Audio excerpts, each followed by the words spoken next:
to win in fantasy football, to win in anything in life, you're going to have to take chances. You're going to have to push the limits. You're going to have to get ballsy. On tonight's stream, my co-host, Bindles, and I are talking everything Week 10, trade deadline, and helping you win your fantasy leagues. Let's get right into it. Because I'm ballsy. I don't take no shit from anyone. Because I'm a stud. I'm ballsy.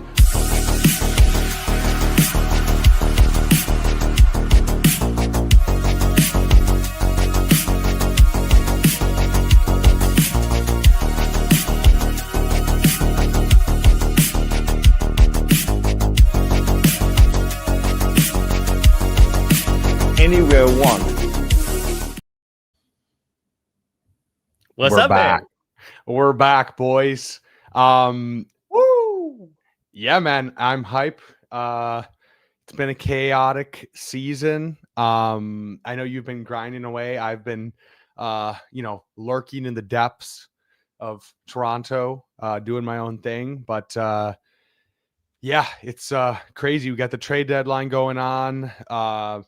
We're officially past the midpoint of the NFL season, and it seems like it's already been 7 seasons in one. But yeah, how are you feeling tonight? How are you feeling about the season so far?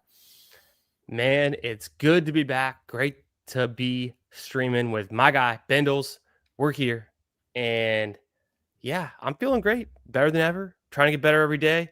This season, it is aging me a little bit. I mean, the injuries, the week-to-week volatility in just everything fantasy, it's exactly what we signed up for. This is, week 9 going into week 10 of the fantasy season. Everything's unpredictable. And it's like every single week, it's just like, man, how many more injuries can we take? What's going on? Soft benchings, players, rookies getting their chances to shine or not. It's the signals, the noise, it's everything, and we're here to figure it out. But yeah, I'm excited. I'm looking forward to the second half of the season because in reality, in our managed leagues, yes, we're 9 weeks in. Maybe we have, these last 5 weeks to get into our playoffs, but really all that matters is that championship week for our best ball bags, even for our managed leagues when we get into the playoffs. It's weeks 15, 16, and 17. And so even though we're halfway through the regular season, we're not even halfway there yet with these tournament seasons. So there's just a long way to go. A lot of things changing. Quarterbacks continue to kind of revolve and come back from injury and then get injured again. Jaden Daniels, I mean, geez Louise, we can't catch a break. But Bindles, how you doing, my man? Good, man. Yeah, I feel, I think for best ball, there's a few misses that I feel like JSN is definitely one of them where I'm just like, you know what? Oof. I was not accounting for Sam Darnold just balling the fuck out and JSN just absolutely smashing. So that's definitely one of them. I'm trying to think of some other ones that are really, really standing out. Yeah, I think definitely the Colts just overall as a team, just being super strong, I think is one where I wish I would have taken a little bit more Pittman. I think he's been sneakily like almost a top 12 receiver in PPR scoring around that range. So, and we'll talk more on Pittman and the Colts in general. I mean, they're making moves. They're making a splash during this trade deadline. 2 future first-round picks and Adonai Mitchell for the Sauce Gardner.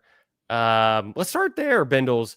It's a defensive side of, the equation, not really as relevant for fantasy, but the Colts are obviously a win now team trying to capitalize on this season.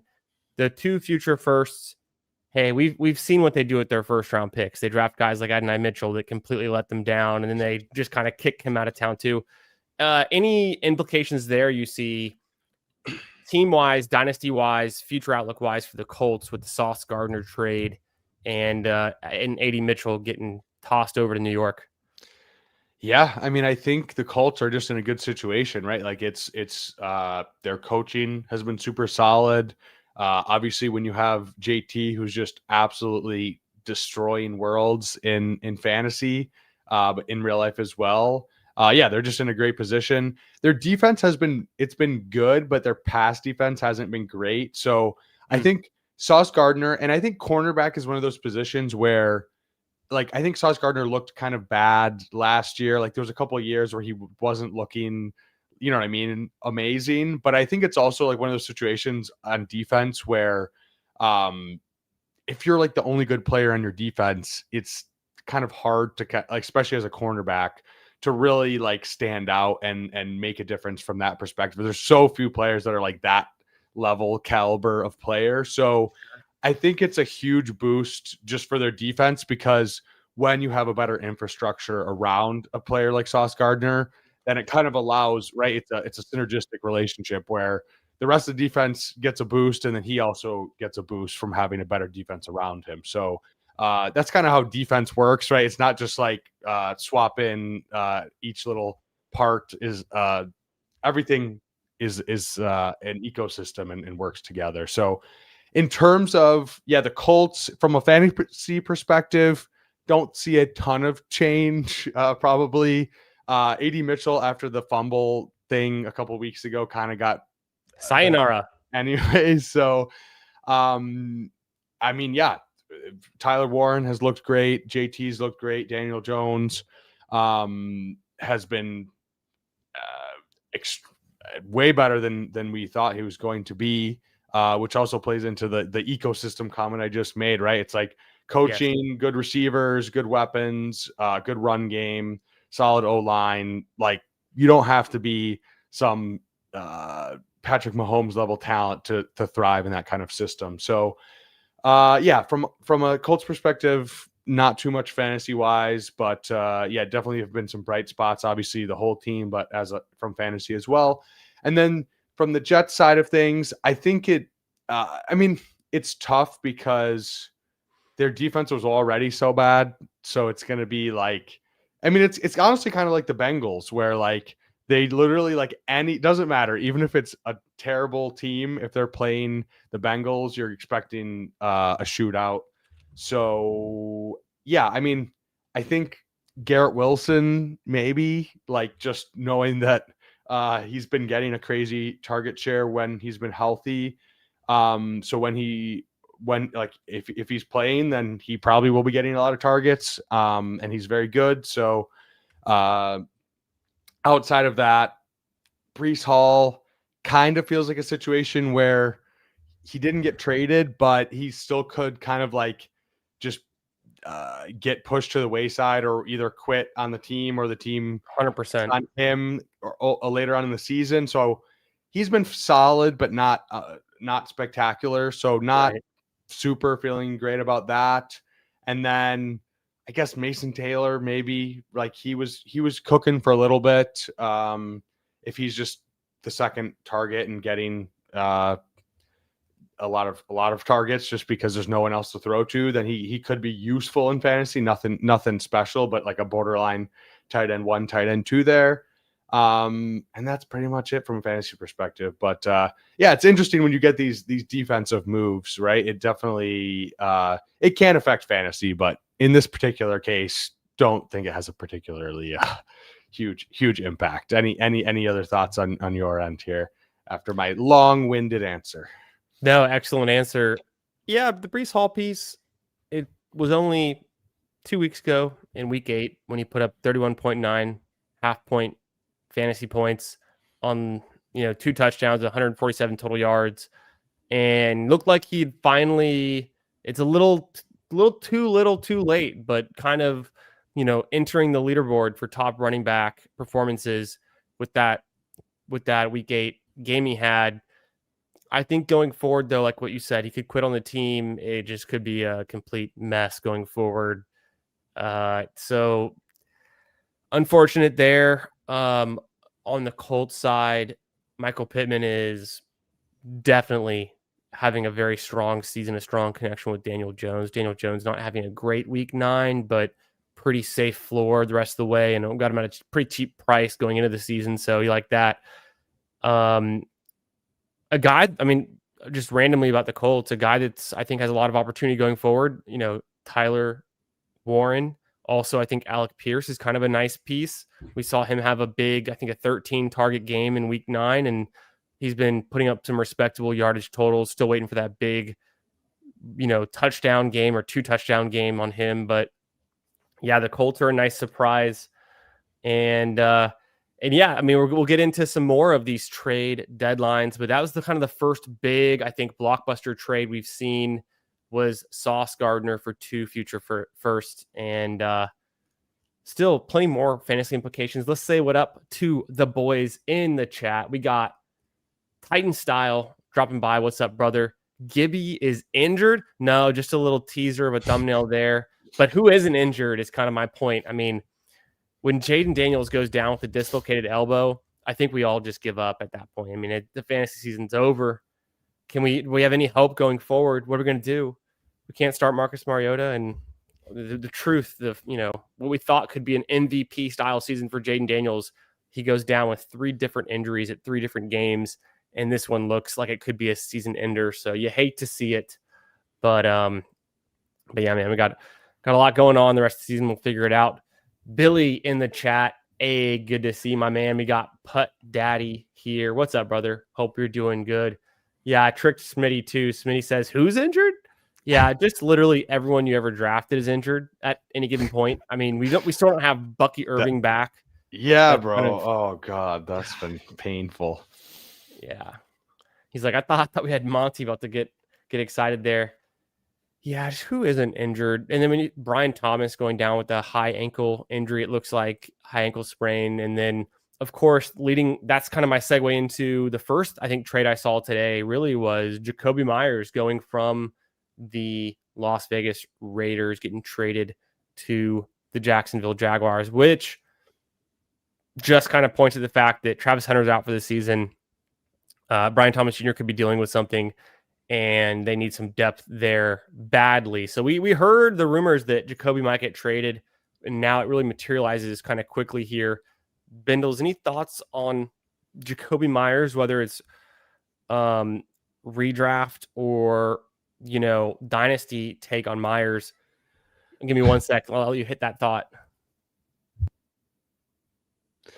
Yeah, so Jacoby Myers, I think, I'm a fan of his as a player in general. Obviously, we've kind of, whatever. The Raiders have not been anything special this year.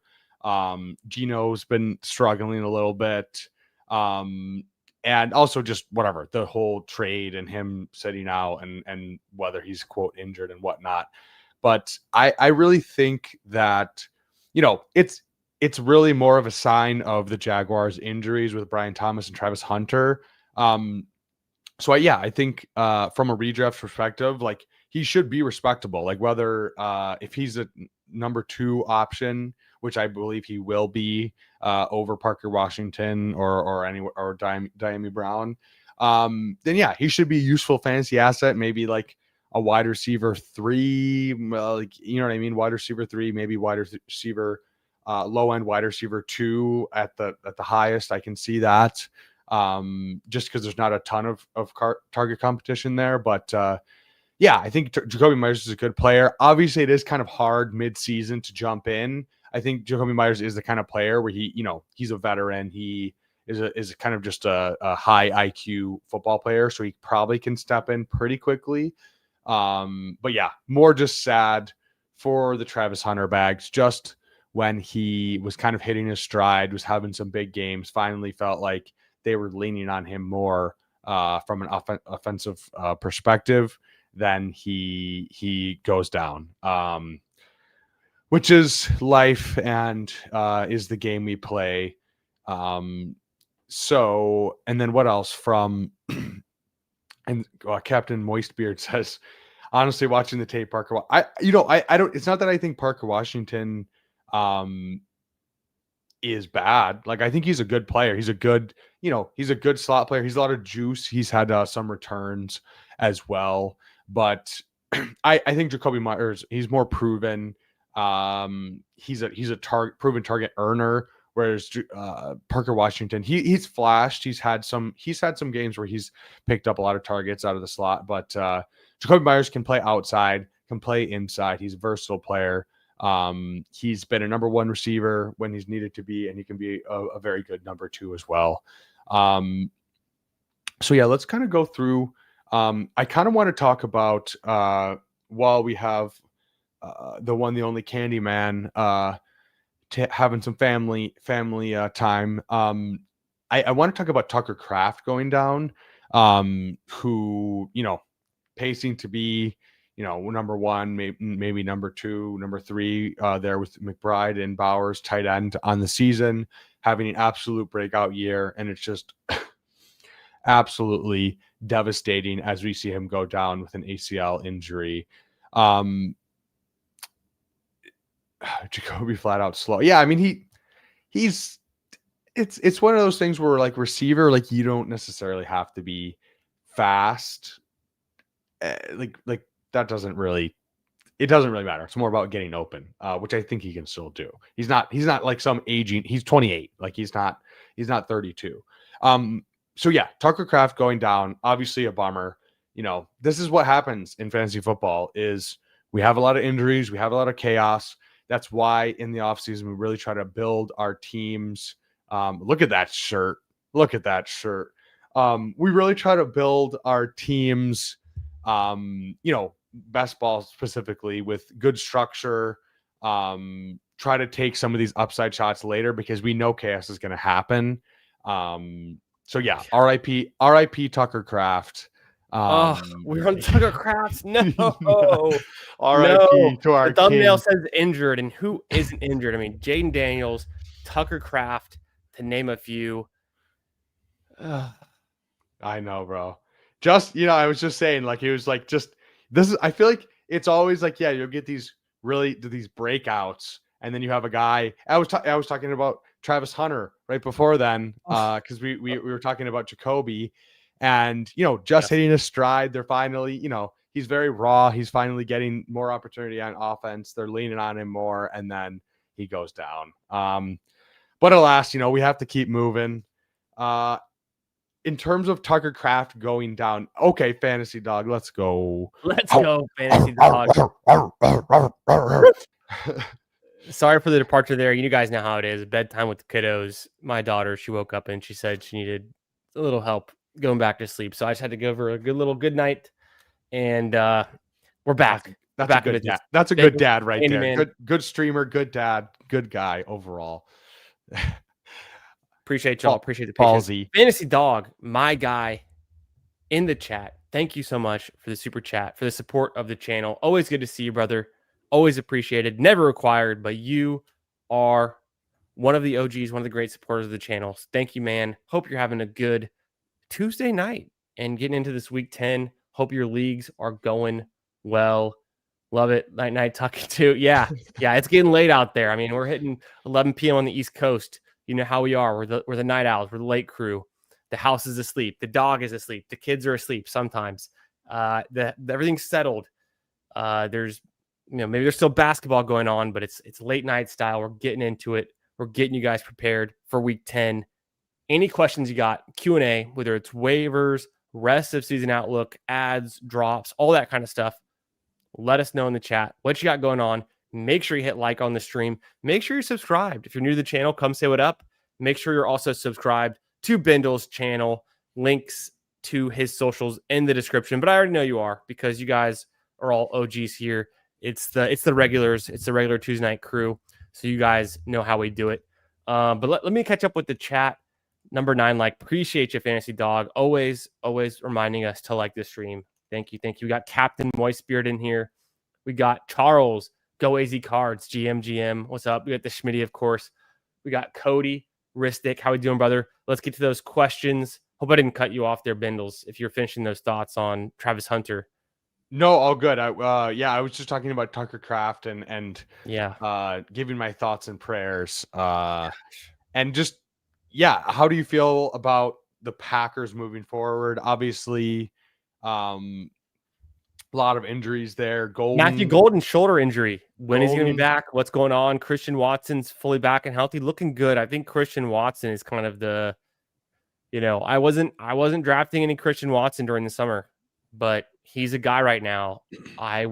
He's flexible. He's a wide receiver 3 flex. I think he's a good piece right now. If you were holding on to him in Dynasty, you're happy he's back. I think with the Packers, it's essentially Josh Jacobs or bust at this point. Romeo Doubs is fine. Christian Watson's exciting going forward. Matthew Golden, we'll have to see if something turns around the rest of the season or maybe next season. And I'm still keeping a light on that he can have a big week, but we just haven't seen enough consistent production from a lot of the Packers that we were drafting. And the guy that we did see the consistent production from is now out for the season, Tucker Kraft. So that's just unfortunate.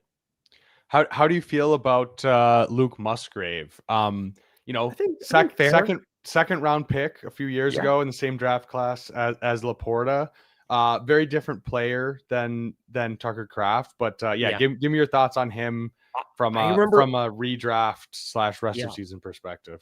I liked Musgrave coming into the league when he was a rookie, and I remember being conflicted between him and Kraft and who would eventually turn out better. And I think we all were a lean to Musgrave at first, although Kraft had like this whole different angle to him and maybe even a better pass catcher. But with Musgrave, I think the outlook for the rest of the season is there's a pretty low bar to be a top 12 tight end. So he's borderline top 12 tight end already, just with the way we saw him getting targeted in the third and fourth quarter of the last game. And then the tight end role on the Packers offense, seems like it can pay off a little bit. So I think he's immediately a guy you can pick up in your leagues. There's not too many teams on bye in week 10. We've got 4 teams on bye. So Travis Kelce, Jake Ferguson, to name a few on bye this week, you might be trying to replace. And I think Musgrave can be a guy. At the same time, I know Colston Loveland in managed leagues is largely unowned and is definitely the priority. It's a little bit more murky there with Cole Kmet coming back and then what's the split going forward. But I think the breakout we saw in week 9 of Colston Loveland is what we've been waiting for a long time. Kind of like we saw that breakout for Breece Hall in week 8. We've been waiting all season for this. So I'm excited to see Colston Loveland going forward. I think in my mind, the tight end free agents you might want to pick up this week, it's definitely Colston Loveland, top of the list. And then I think Musgrave's a sneaky, put in a low bid for Fab or just kind of try to pick him up in free agency. If you're doing the whole waiver situation, maybe you can get him for cheap. Yeah. I mean, I think he's a very different kind of player. He's more of like a vertical, downfield type tight end, more finesse game versus Tucker Kraft, just absolute dog. So yeah, I mean, I think he can, like you said, he could be a tight end 1, especially easily, with all right? the wide receiver injuries and whatnot. And I'm pretty excited about Christian Watson. I know he's coming off the ACL, but he was a special athlete.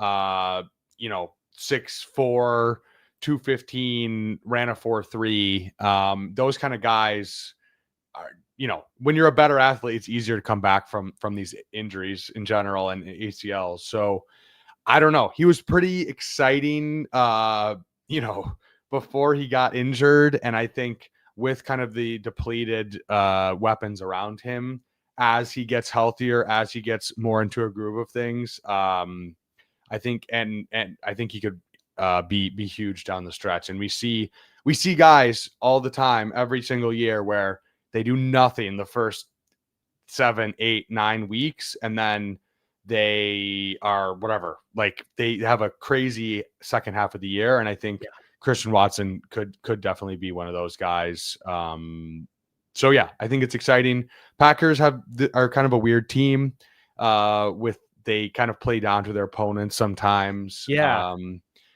But sure. yeah, and then we still have hope for our guy Golden. Hopefully he can get healthy and he's a rookie, so we see them come on stronger onto the season. But the injury definitely doesn't help. So yeah, he was expensive. The whole thesis was second half, but he's so far he's been underwhelming. Christian Watson, he's 6'4". Who else is 6'4"? What? Well, I was gonna say I thought maybe Christian Watson was 6'7", but I don't know. Bro, my wife, bless her soul, bless her heart. We're going around the neighborhood on Thanksgiving, on Halloween, and she's heard the whole 6'7" thing, but she's like, "What does it mean?" And all these kids are running around our neighborhood going 6'7", and there's like kids dressed up as with 6'7", all these different things, and she's just like looking at me like, "What does it mean?" And I'm just like, PPR Tyler was early. That's all we'll say. Oh man, the high school kids. Yeah, it was. I told her, I was like, it was kind of a spring 2025 thing. If you're getting it in the fall 2025, you're a little bit late to the game. But I mean, there's all these middle school kids running around being 6'7" for Halloween or whatever so it's fun times.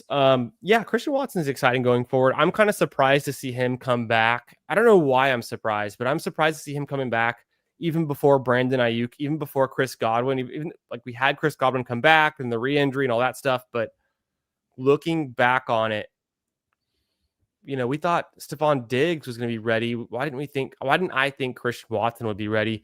I remember specifically Pat from the Fantasy Dog Pound telling me all offseason, hey, draft some Christian Watson. He's free. Draft some Christian Watson. I was like, bro, no way am I going to draft some Christian Watson. The guy's injured. He's out. Who knows when we're going to see him again. But like, what's honestly the difference between him and some of these other injured players who have already seen back or haven't seen back? So as soon as I saw him come back 2 weeks ago, Christian Watson, and I saw him immediately have an impact, I was like, okay, that's it. He is going to be a factor the rest of the season for the Packers, I think. Only so many guys that are 6'4" and run a 4.3. That's what I will close out on. Not me. I'm one of those things. I'm not the 4.3. You're the important one. Hey. Cody says, yo, should I trade George Pickens and Devontae Adams for CeeDee Lamb? Full PPR. I have Puka as my wide receiver 1. Puka with the whole rib injury, chest injury, we're not really sure about. I would probably hold Pickens and Devontae, just having two different bites of the apple going forward. And we've already seen George Pickens and Devontae Adams killing it, the first half of the season. So while I do want the best player in the trade, which would be CeeDee Lamb in this situation, I think it's probably overpaying to get rid of George Pickens and Devontae. Any other thoughts there, Bindles? Yeah, I would agree with that. Like Devontae and Pickens are too good to yes, it's an upgrade, but how much of an upgrade when you're losing that kind of depth? No, it doesn't make sense. Especially if you have Puka and he could be injured as well. You need some depth. Yeah. He says he has Bucky and Judkins. My flex would be Aaron Jones. I don't think it's that bad. Aaron Jones is also injured. And while he's looked good in limited opportunities, he's not really getting the full opportunity. And with the injury, it just kind of compounds the uncertainty. So I would say, and then Bucky's not back yet. We don't know when Bucky's going to be back. Does Bucky play this week? I haven't heard yet. I need to read some more coach speak and see what's going on there. But I've been waiting for Bucky for weeks. And is week 10 the time? We'll find out. So maybe if Bucky comes back, but I mean, you're flexing him or you got him starting, but I would think even Aaron Jones in the flex is a little bit risky. So I wouldn't make that trade just yet, Cody. No, I definitely wouldn't. Oh, yeah. Jaden, if Jaden was your quarterback this year, it's a rough go. I was overexposed to Jaden Daniels and Lamar Jackson, the two elite quarterbacks who have missed the most time. So that's hurt a little bit, but we'll see how Lamar does the second half of the season. And then with Jaden Daniels, we don't know definitively. So the question that I think Schmitty was asking was like, do I drop Jaden Daniels now? Maybe wait till the end of this week. I mean, what do you have to lose? Do you really have an extra roster spot you have to give up to pick someone up? Who are you picking up? Devin Singletary? So at the same time, it's like I would be cautiously optimistic that maybe he comes back and you get something out of him. I think it was his left arm too. So, but at the end of the day, it's like we're almost certainly going to see him out for the season.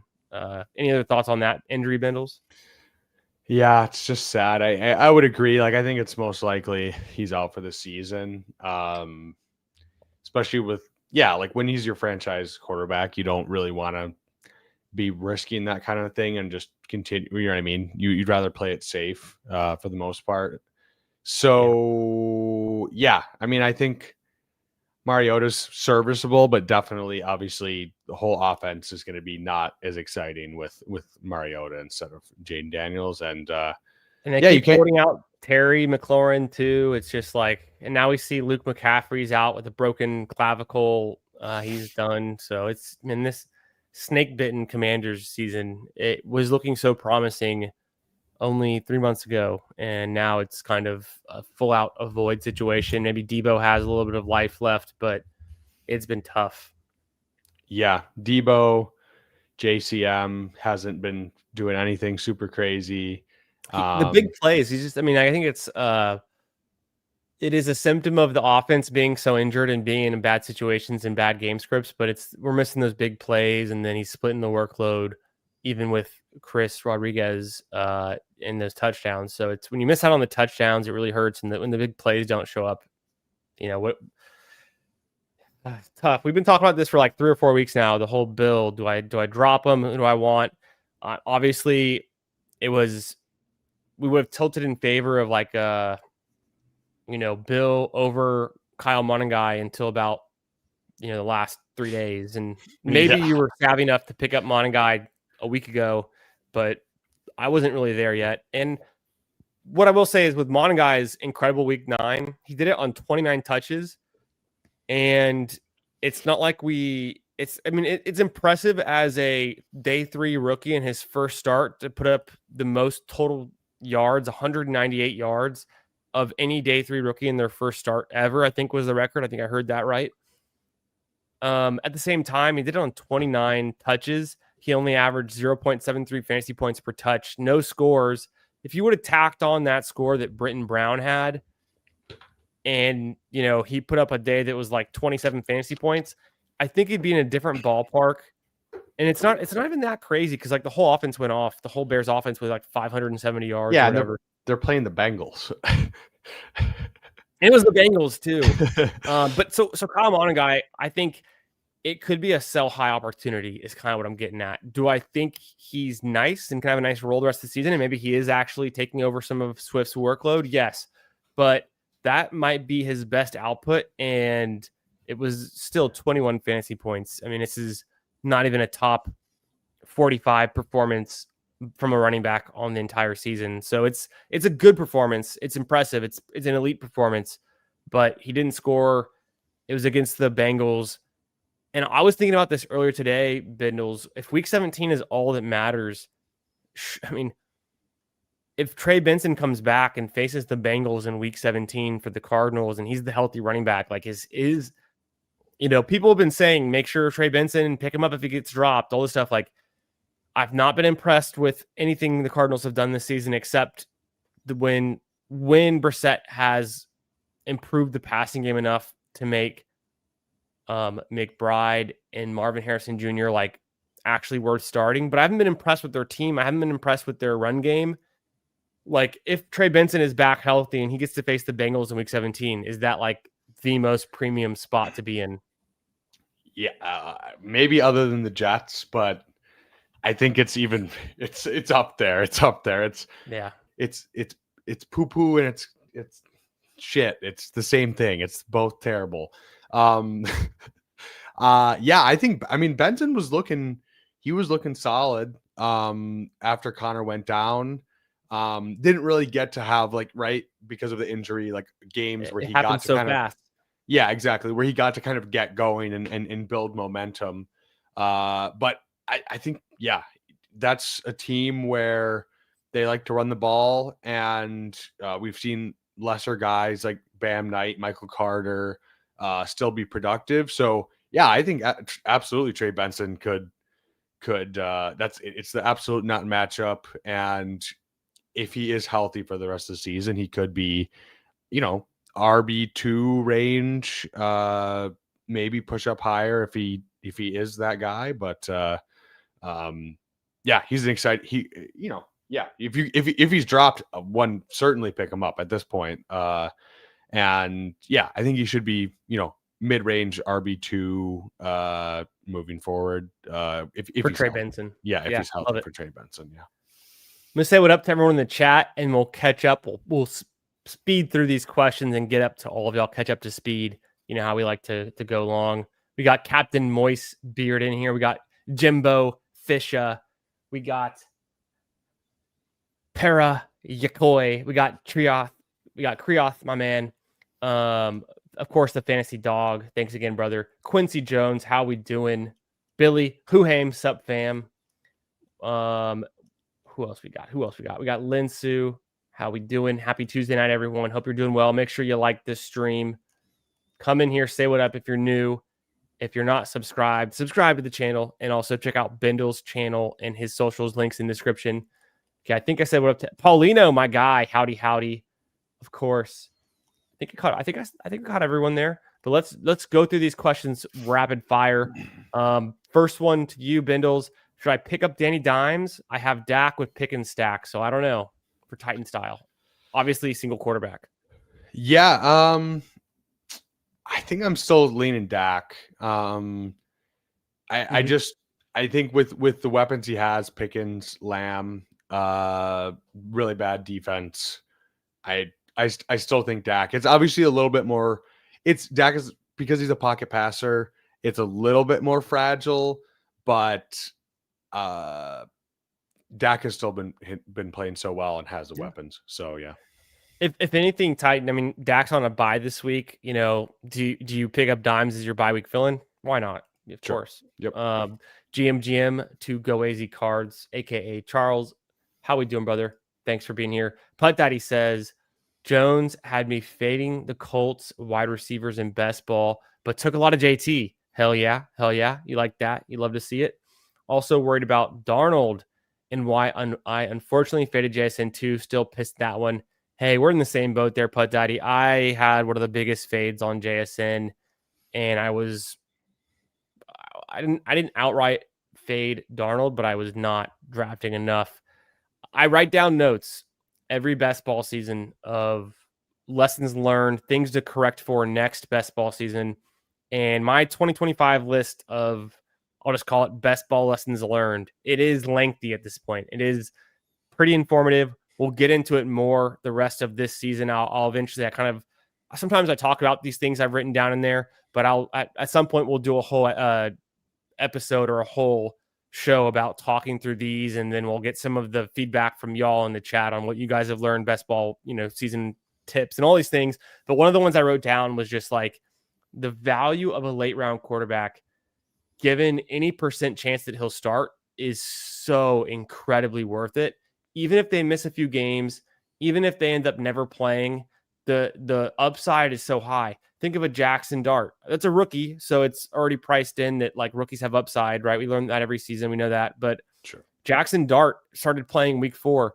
We might not have thought he'd be playing until, who knows, whatever, week 10, week 9. But look how much he's paid off. He's a consistent top 10 fantasy scorer, and maybe even top 5 in a lot of weeks. Guys like Sam Darnold. You could have taken Sam Darnold unstacked, and he'd pay off his value, how cheap he was going. Same thing with Daniel Jones, who I kind of came around to. I think I had 10% Daniel Jones. I was hammering him once we learned he was the official starter, as the coaching staff declared after, I think it was week 2 of the preseason. So, but, Matthew Stafford, all of these guys, the Aaron Rodgers, all of these late QBs, if there is even a percent chance that they'll start a game in the season, once you get past pick, let's just say 130, 140 in best ball, ADP wise, they are huge values. That's something that I need to reemphasize and remind myself next season. It's like, yeah, you can take a Lamar Jackson in round 3, but if he misses 2 or 3, 4 or 5 games, it's going to hurt a lot. There's a huge opportunity cost. Yeah, exactly. The opportunity cost. You could draft Jackson Dart in the last round, second to last round. If he misses half the season, you'd never feel it. But if he plays a single game and is a top 5 QB, it's nice. If he does that repeatedly, it pays off so well. So that's something I'm trying to focus on going forward too, is just the value above replacement, the opportunity cost, all of these things. But it's, how are we going to know that Lamar Jackson gets injured? It's just that added risk. It's like when you take those elite onesies, especially the QBs, the value above replacement is actually like, it's like the most replaceable position because there's always going to be 32 given bye weeks, plus or minus, but there's always going to be 32 quarterbacks starting in a given week. And the number of actual running backs that are worth hitting your lineup, it's most weeks it's less than 15. Most weeks there's 10, 12 good running backs that you'd want on your lineup. And it gets thinner and thinner as the injuries go on. But the QBs, there's just always so many options. Absolutely. No, I'm with you. Good. Very, very good point there. Do we have any? Yeah, let's keep going through these. Yeah, I went way too long on that one, but that was just got me thinking. And all good. Daddy is a big brain, galaxy brain, best ball thinker, so we love to get back into it. The Travis Hunter, we talked about it a little bit, but yeah, we're pretty disappointed. Thoughts and prayers. Yeah, do you think Parker Washington will be good with Jacoby coming into town? I don't want to trust Parker Washington. He had some games this season already with double-digit targets, but he goes from 90 yards to 0 yards or 10 yards or 30 yards. Like any given week with him can be up or down. So he is an ultimate like volatility, high risk kind of flex play, I would say. Unless Bindles, do you have any other thoughts about Parker Washington in general? That was pretty much exactly what I said. I just said Jacoby Myers, he's a veteran. He is a high IQ player. He knows how to get open. He's been a number 1 receiver, been a number 2 receiver, can play outside, can play inside. Like he's going to be the number 1 or 2 target, depending on if the BTJ is injured. So yeah, I just don't think that's changing. We liked Parker Washington, Penn State, right? Or am I getting him confused? Yeah, Penn State. Yeah, Penn State. We liked him coming in. Like he's still young. I think he's a good piece for Dynasty. I actually dropped him in Dynasty like 3 weeks ago, but whatever. We all make mistakes. You got to turn the bottom of the roster anyways. But I think he has a good role going forward with these injuries, and he's fine. He's a better in best ball play, I would say that. I still retain him in one of my best ball Dynasty leagues, and he's a nice piece there because you don't have to worry about when to start him. But it's going to be hard to know when to start him, I think. Yeah, 100%. Jacoby's slow, but yeah, people say the same things about Keenan Allen. He still is like a very viable piece, and so he's filling that underneath role, right? Yeah, it doesn't really matter. Like you just had to get open. Different ways of doing it. Thanks again to Fantasy Dog. Always good to see you, brother. Hope you're having a great Tuesday night. Getting ready for week 10. The Musgrave highlights. Yeah, Musgrave's fine. He was a good prospect coming into the league, so like I think he, like we said earlier, he can be a top 12, tight end 1 going forward. I don't think it's that crazy. Man. Oh no. Oh no. I think Putt Daddy, you can. I mean, we'll say a little prayer for your Elim team. We hope you're the eliminator and not the eliminated, but I think you can get through without a tight end. Worst case scenario, you'll lose your matchup by like less than 12 points, and that could have been the difference. But from what I've been out of the Elim for weeks, but from what I was seeing, it's like when I would lose by like usually 20 or 30 points. Only so many I lost by like single digits. So I think there's still a chance, and everyone's kind of down to the wire with players and injuries and stuff. So it just depends on what your matchup is, but good luck, brother.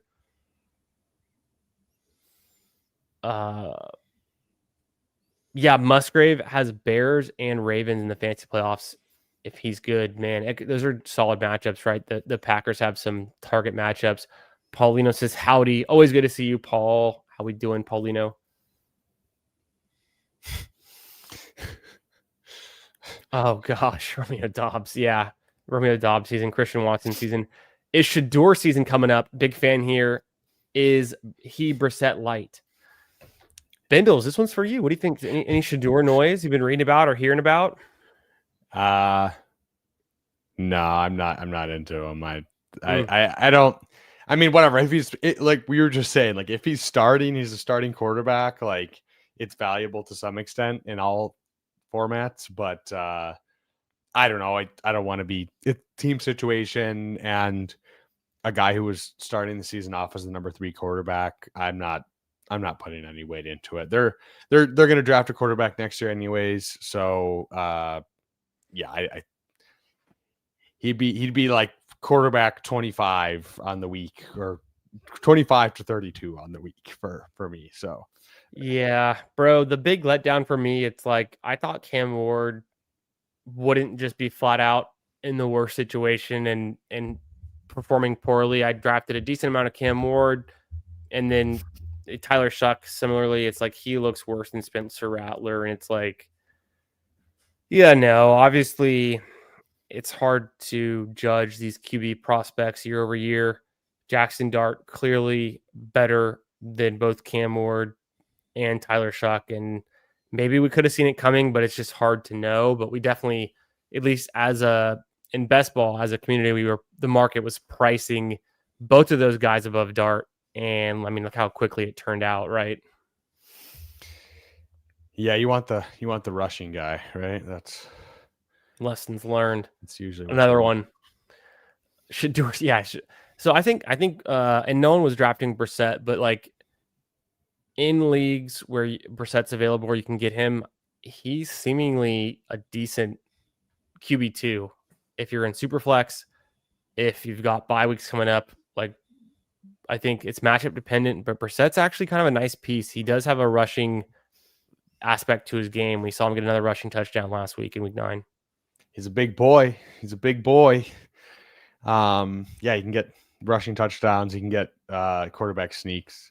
Yeah, Brissett is not bad. Like he's not bad. He's a lot better than some of the quarterbacks that are playing. I'm going to be honest. Like he's a veteran. He's been playing for a while. I remember back to when he was filling in for Tom Brady during the injured seasons. Like, yeah, he can get it done. Yeah, he's been better for McBride than Kyler. That's for sure. Yeah, crazy. The soft benching for Kyler that we've all seen happen. Quincy, what's up, brother, says the Browns defense versus the Jets, Lions versus Commanders, or Panthers versus New Orleans this week. Oof. I think I'm probably leaning Browns versus Jets. I don't think the Lions versus the Commanders is a terrible option either.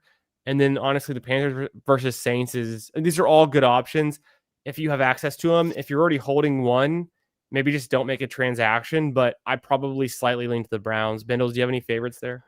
Yeah, I think the Browns defense is the most talented.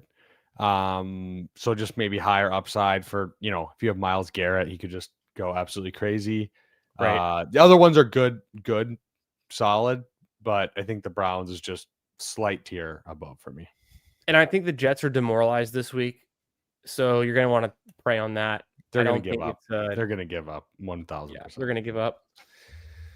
And we don't even know if Garrett Wilson's coming back, essentially, right? Yeah, I mean that's what if they're going to give up, then maybe he won't. Maybe he won't. Like this week, I'm not sure. I haven't seen definitively yet.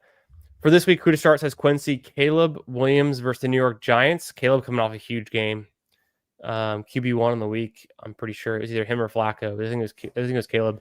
Yeah, Daniel Jones versus Atlanta. That's kind of a tougher matchup. Atlanta's been a good pass rush. Goff, Washington. I think kind of fine. Purdy, Rams. We're not sure about Purdy, and the Rams are good defense. I think to me it's clearly Caleb against the New York Giants. Or are we afraid that Caleb's only had really 2 good games and the rest have been like so, and it's more of a Daniel Jones kind of floor you want to aim for? What do you think, Bindles? Yeah, I probably very slightly Caleb. Just because I think the Bears are kind of hitting their stride. It's always nice when you get to play the Bengals and get some confidence going. A little bit of a slump buster there. But I think Goff is pretty close behind for me. Like Lions offense is still super solid. They're going to be projected for a lot of points. So Caleb 1, slight tier below Goff. If you prefer Goff, I wouldn't call you crazy. Captain Moist Beard says Musgrave or AJ Barner. I think we've seen decent weeks out of Barner. I think we want to see it from Musgrave, and like we know he could maybe fit into the Tucker Kraft role, and maybe he is a slight downgrade from Kraft. But I think the way that Sam Darnold's been slinging it, I'm interested in Barner ahead of Musgrave here. I think it's close, but like Barner's interesting. I think it's a more wait and see for Musgrave as well.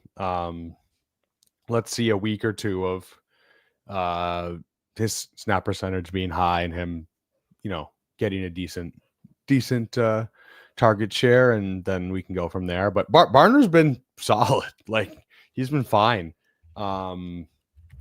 He's been fine. And I don't really think Shaheed, it's like tight end targets. There's still going to be some tight end targets. So, Yeah. Speaking of the Seattle Seahawks, we haven't touched on it yet, but one of the other big trades before the deadline, Rashid Shaheed goes from the Saints. He goes to the Seahawks, reunites with his offensive coordinator Kubiak there, right? The name was escaping me for a second, but I think that's a big upgrade. When I initially saw the trade, I was like, okay, Seattle, Horton's there.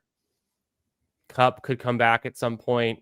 JSN is obviously the alpha, the number one, kind of in the same way that Olave was the number one. And so maybe Shaheed is the number two here, and in a strong way. It's a big upgrade for quarterback reasons.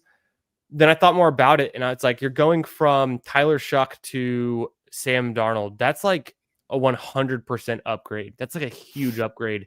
So the Shaheed bags are looking good.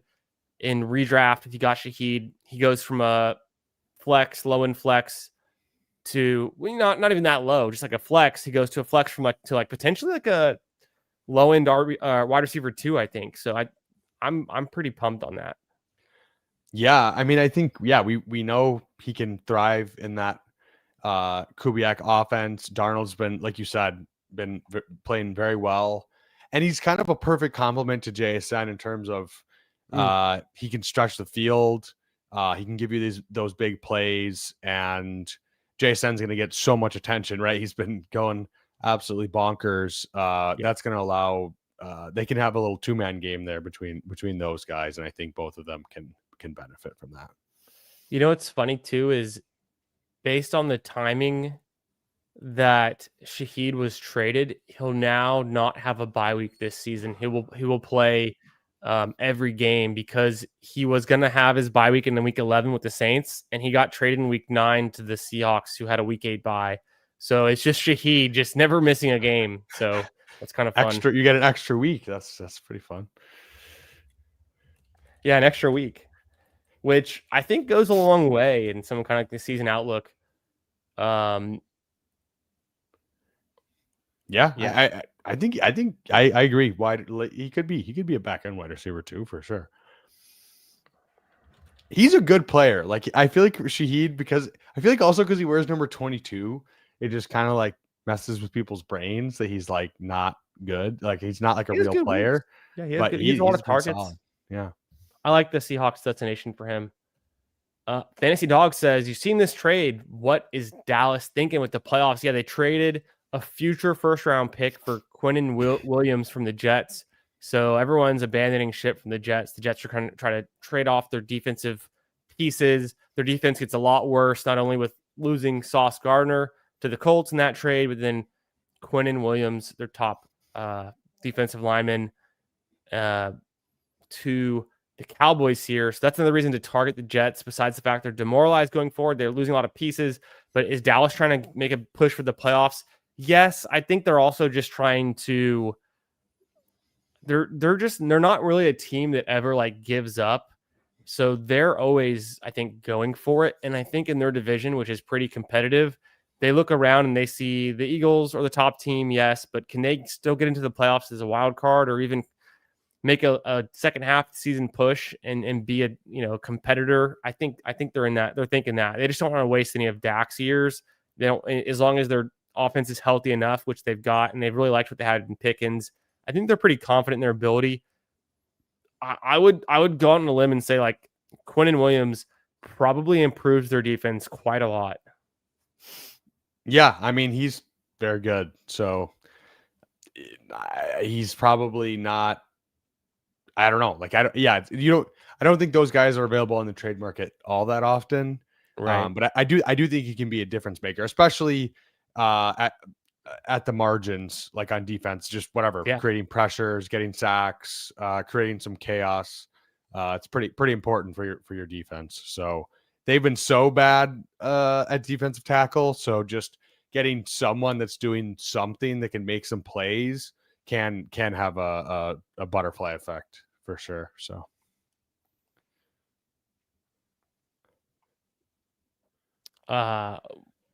with week 10 win, Brissett rest of season. Yeah, I think Fantasy Dog Brissett rest of season is, it's hard to say because there's some bye weeks and everything, but and they've already had, the Cardinals have had their bye in week 8, so he is probably, and I mean he's been averaging like 280 passing yards or whatever. Like he's been averaging a ton of passing. Like he's been doing really well actually. He's got to be borderline QB1. And so in single quarterback managed leagues, you might be starting him some weeks. I would think in Superflex, he's a very nice piece to have. absolutely. Yeah, this is true too. What Captain's saying is like getting Quinn Williams is just like, don't gamble on the first round pick, especially if they're thinking they can make a playoff push and they're going to have a first round pick that's picked 2022 plus in the next year's draft. If they can get there, like that's the picks in the NFL draft, there's kind of a curve to it. It's like once you get past the top 10, 12, 15 picks, maybe you get really lucky and a player drops outside of the top 15 because of off the field reasons or something, and you get a steal in the 20s. But yeah, I think it becomes more of a gamble, as we've seen with a lot of these players that get drafted in the very end of the first round, maybe never pay off. Yeah, I like it. And yeah, there's Captain saying to Quincy, maybe go with Goff there. He got Washington with a very bad pass defense. There's so many, you have like a lot of good options there. It's hard to know week to week because we see different quarterbacks having big weeks. We just saw Caleb Williams have a giant week. Do you want to chase that? Do you want to fade that? It's kind of the, and we know the lines are good. So you can never like you're not going to be in a terrible spot starting Jared Goff. You have to realize, though, somewhat limited floor because the rushing upside's capped. There's no rushing upside. And then a somewhat limited ceiling. You need him to have a big week and all of the touchdowns they generate be in the air. But we've seen him do it, right? 30-point weeks. Yeah, he'll pop off every once in a while. Love's first pass, Fantasy Dog says. So Jordan Love was a delayed crosser to Watson for 66-ish yards. Haven't seen that Watson route since.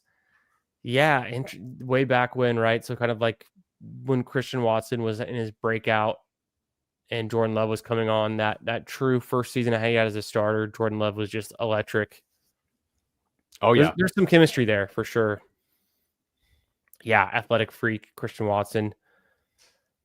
With Njoku playing this week, I don't really love the Browns. I'd probably go Barner and Musgrave over Njoku. I'd have to think more about that specifically in the matchup and what that means, but I'm just not excited about any Browns player right now unless it's Quinshon Judkins. I think Harold Fannin is also interesting, but the Browns are pretty gross. Pretty tough. They're not going to put up a lot of touchdowns, I'll say. Keep Godwin or drop, says Lin Sue. Bindles? Oh, man. I'm personally, I've got him in my home league, my managed league. It's half PPR. I'm holding Godwin, but I think there's some on a upside. big losing streak, so yeah, I mean, I think there's some upside with Evans being out. He could be usable if he when he's back, he could be usable. Like wide receiver 3-ish. Yeah, it's tough. You gotta really have a deep bench or not need the spot. But I totally feel that. Yeah, what's up, Nino? How we doing? Got Dustin Wells in here, and hope you guys are having a great Tuesday night. James, what's up, brother? Jimbo Fisher, we're catching up. I know Creot's still down there. Catching up. Would you pick up Daniel Jones and trade away Dak if I can? I don't think I would trade away Dak, but if it's single quarterback and you can get Daniel Jones, it's like maybe it depends on what you can get for Dak, honestly. But I'm not like too excited to move Dak. But I think Daniel Jones is a nice piece. Just also keep in mind Daniel Jones goes on bye in week 11. Quincy says, if Bucky is out and Rashad White takes on 100% of the workload versus New England, would you even start him over any of the following? Swift versus New York Giants, Tedroy McMillan versus New Orleans Saints, Olave versus Carolina, of course, the counterpart, or Vidal versus Pitt. For me, so with Rashad White, we just have been getting disappointed. Low floor, low ceiling. Ever since he put up 21 fantasy points in his first week of relief of Bucky Irving, he hasn't done much with it since. He's averaging like 12 touches a game. He's averaging like 0.76 fantasy points per touch in half PPR. I think it's tough right now with the Buccaneers coming off the bye week. You know, in this matchup against the New England Patriots, is a really, really negative matchup for running backs. I would be more excited to start all of the other players you named than Rashad White this week. For that one. Yeah, I think going Vidal. Even if the Vidal's had a pretty bad week, I think there's some bounce back opportunity. And we know the Chargers run game can put up points. Yeah. Billy says 12-team PPR league. I'm trying to trade away one of Kittle, Kincaid, or Gadsden, and nobody in my league wants any of them. Garbage. Man, that's crazy. But the problem, I have always found this to be true, in redraft leagues, you'll never get the value to trade a tight end that you want or expect. Even with the elite ones, there's just so many tight ends available, and they go in and out of style or fashion any given week. So flavor of the week is Colston Loveland. People are going to pick up Luke Musgrave, like we were saying. No one's going to give you anything. No one's ever going to trade you a nice running back for, you know, even Kittle or Kincaid or Gadsden, who we love. I've never been able to get value for tight ends. It's almost better to stream them. It's too replaceable. Yeah. Yeah. Bindles, your thoughts on Gadsden in Dynasty? What would you give up today to get Gadsden on your roster if you wanted him, if you needed him? You know, what is he worth right now? I think I'd probably give up. Oh man, probably like a late one. Yeah. Late-ish one, mid to late. Yeah, he's looked incredible. I mean, he's just such a good receiver. Paired with Herbert on a team that has been passing a ton. Keenan aging out a little bit. He's solid, but he hasn't been, killing it. And he's kind of been taking a lot of the QJ type targets and that kind of role. Yeah. But I think, yeah, anyways, paired with Herbert, moving forward, he's definitely late first. He's looking very, very promising. We were getting him off waivers in the spring. So that's why you got to grind those rookie drafts and grind, especially the waivers after, because there's been quite a few guys that have been exciting, not as exciting as him, but yeah. Yeah, I think I'm on board with you there with what we said about his value in Dynasty. I'm super in on Gadsden. I've been trying to, anyone who asks in the chat, I've been trying to like pump them up for Gadsden and say like, get him. It's only going to get better. Get him now. Whether it's your Dynasty, it's your redraft, it's worth it. Do what you can to get him, I think. Absolutely. Yeah. I'm a Cowboys fan as of yesterday, LOL. Who Hames, my man. Always good to see you. Hope you're having a great week. Who Hames and Hartman and I, we drafted just a few. We did 2 BRs in a dog bowl qualifier last week, Bindles, and our BR teams got decimated. Our dog bowl qualifier, we had some of the right pieces. We had Caleb, we had Brock Bowers, we had DJ Moore, but we had Addison, we had Romadunze who put up a 0, and I think on that one we had JT as our running back. So we just didn't get lucky with all of the pieces, but we had, the Caleb and the Bowers correct. So brighter days ahead, but close, but no cigar kind of thing. It's tough to have every piece right. Keep pushing. Keep pushing it. But Huhames has been on the cutting edge of, I would say, the battle royales and keeping us sharp and keeping us in the know of our good drafting strategies in season. Billy says, and shout out to Huhames too. He was live earlier today with Steve. I caught a little bit of that.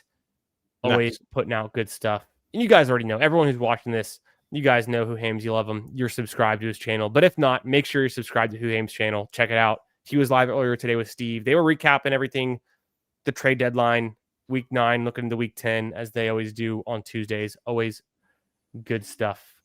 Billy says, Monangai is the new Rutgers representative in the NFL since Pacheco is no longer the angry runner. This is somewhat true. I want to caveat this a little bit. I'm very excited about Monangai. I think if you're able to get him cheap up until this point, it's worth it. But what he is going forward, who knows? It's an opportunity-driven position. He had 29 touches, and he puts up 200 yards. He puts up 21 fantasy points in half PPR. Am I surprised that anyone could do that with 29 touches? Not at all. Literally the most replaceable good day of production. Exactly. But from a real life fantasy perspective, it's pretty impressive.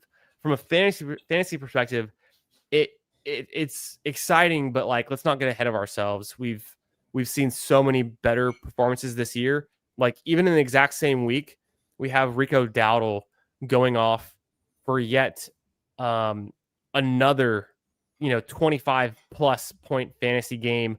Dowdle has 2 touchdowns, 141 yards on 27 touches, averaging 1 fantasy point per touch, essentially.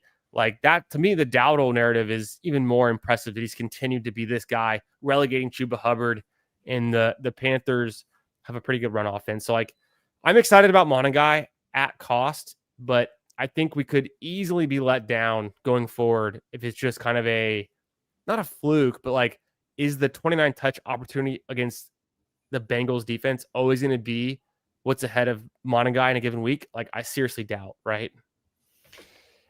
It was a perfect situation. Like, he's getting the start. You're playing a really terrible team.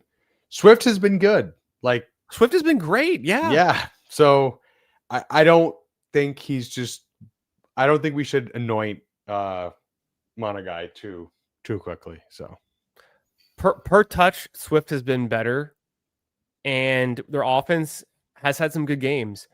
Can Monangai be a fun piece going forward? Are we excited about him? Or if you own him for cheap or in Dynasty and you already got him? Yes. But I would just be cautious about him, starting him going forward. It's matchup dependent. It's touch dependent.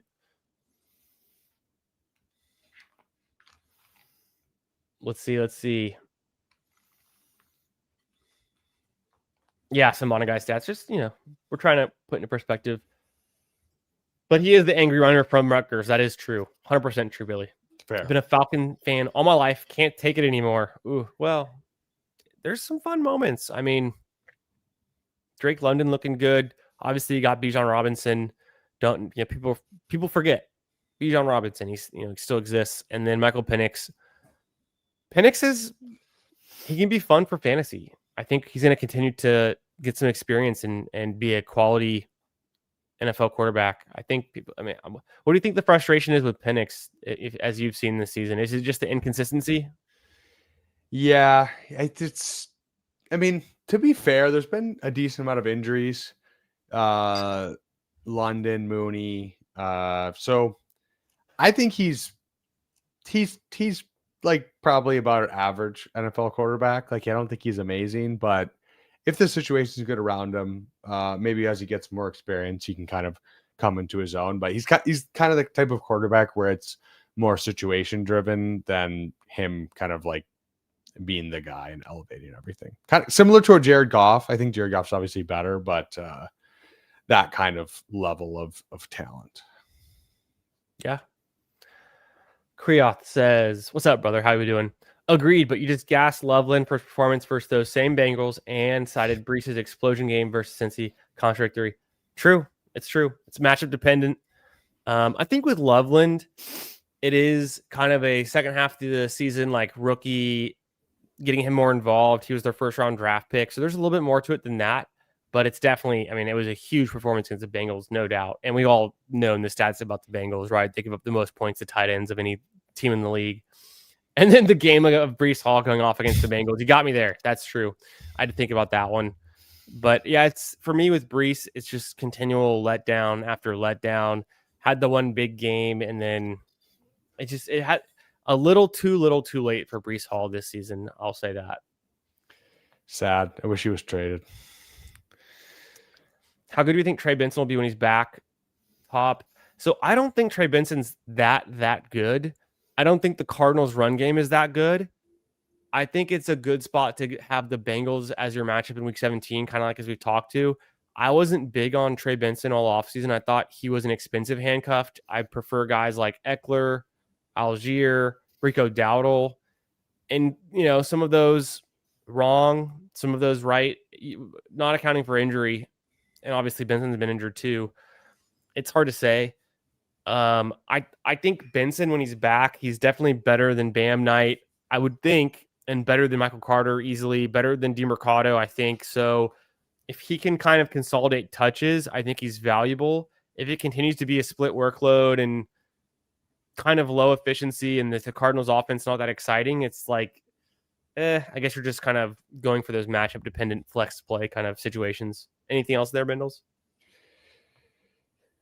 Yeah, I think I was a little gassing him up a little bit. I think, the Cardinals situation isn't as good as I feel like I'm making it out to be. So I think that's a more fair assumption. But I think let's see him get some momentum first. He never really got it going. Loveland a flash in the pan for sure. I don't know though, because Loveland was injured coming out of his last season of college, coming into this year in the NFL. I think he's very talented. Like, if we're so sold that, I think Tyler Warren obviously has been consistent. He's been proven. He's been good. I don't think the talent profile between those two guys is so different that I would expect so much different outcomes given similar opportunity. So I'm hopeful that Loveland can have a good role going forward. At the same time, Cole Kmet still exists, and he's still actually good, and he can be reliable, as a real life fantasy, or not real life fantasy, as a real life football player. Yeah. But it's nice to see Loveland have a good week. Definitely. Trade Ramondre Stevenson for DJ Moore. I have to get a wide receiver and have no one to drop for a waiver. I'm in on that because we did just see DJ Moore's best game of the season, but he doesn't have a bye week going forward, and we know he can be good, explosive, and he's been good in the past in fantasy. The Bears are a fine offense, a piece of that. I say why not? Yeah, I would definitely do that. Kriot says, great to see the Ballsy show back up. Hey, thanks, brother. Good to see you in here. Hope you're doing great. Hope your fantasy season's going well. Your best ball bags. And Golden still stinks. You got me there. That one hit deep. That one hit real deep. Well, he's Kriot all off season was the bear on the Golden situation. But I will say, you got a scatter shot on the rookies. You got to have some confidence in some of these upside situations. And then you just see what sticks. We had Amika Egbuka stick. We had Scadaboo stick. We had guys, some of my favorites like Golden not stick. But there's still time. We'll see. He's gonna miss some. He might miss some time with the shoulder. That would be like devastating. I could feel the sadness after you said Scadaboo there. Rough. Looking so good for about a minute, more than a minute. Couple weeks. Yeah, he would have been crushing. Yeah. Now, I don't know if you saw the Twitter docs, but there's a strong possibility his best games next year are like 80-90% of what we saw this year. And it's not until 2027 that he's like fully back, kind of like a Chris Godwin situation. So like that just hurts. That's rough. Especially in Dynasty where I've got some Scadaboo. It's like, oh man. He's already older too, yeah. What's that? He's already older too. Like he's not like a Yeah. super young rookie or anything. So Yeah. Yeah. Even looking forward to redraft and best ball next year, I'm going to be fading him because of the injury comeback. One of the things I wrote down, lessons learned, it's like coming off of the Godwin injury, coming off of some of these other injuries. There's differences between like clean injuries in timelines and then kind of murky ones. And I think we should lean into certainty with injuries. Like Rashee Rice, pretty certain, his injury wasn't going to hamper him. It was the legal situation that was kind of the cloudiness. Guys like Godwin, Ayuk, much, much more confusing of what's going on without what would it look like. So anytime we have like these multi-ligament, multi-fracture type of injuries, I'm just going to be a little bit more cautious. And then when it comes to like legal situations, it's almost never as bad as we think, which is crazy, but for some reason true. Yeah. Rashee Rice missed 6 games, sure, but like he's killing it right now. I think of like Quinshon Judkins. I was so in on Judkins until the legal situation, and I was a strong fade after that. I mean, almost nothing happened, right? He missed 1 game. So yeah, I remember our show, and we were reviewing all our teams, and a lot of them had Judkins on them. I remember that because we were going through the whole summer. So yeah, I do. So I don't know. We have some good ones. We're on to something. Yeah. Oh, you mean? Oh, here it is. I think this is it. Quinshon Judkins.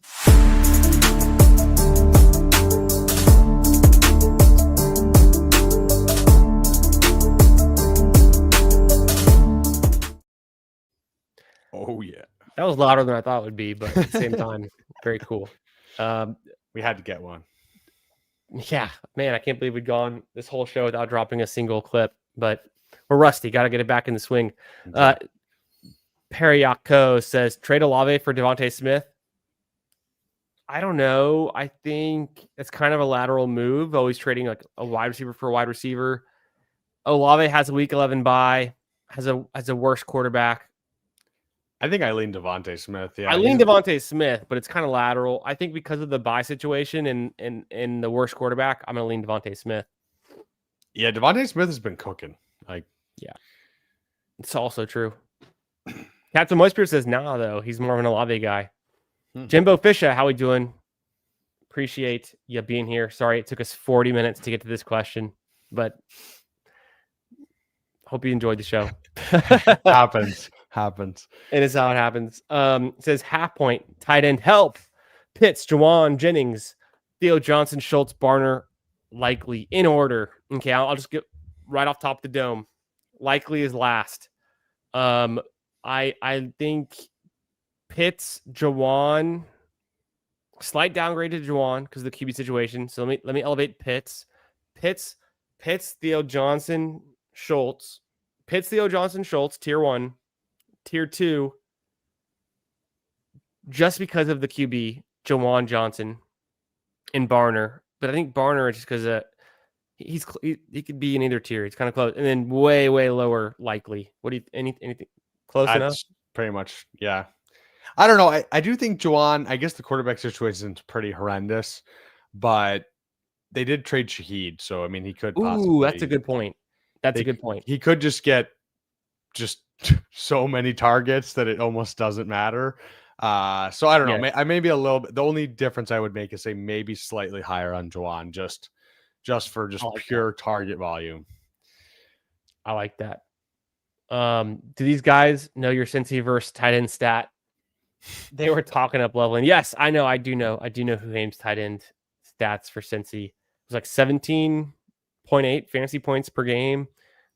Averaging I think it's the tight end versus Cincy is the tight end 1 on the season or something like that. That's wild. Close enough.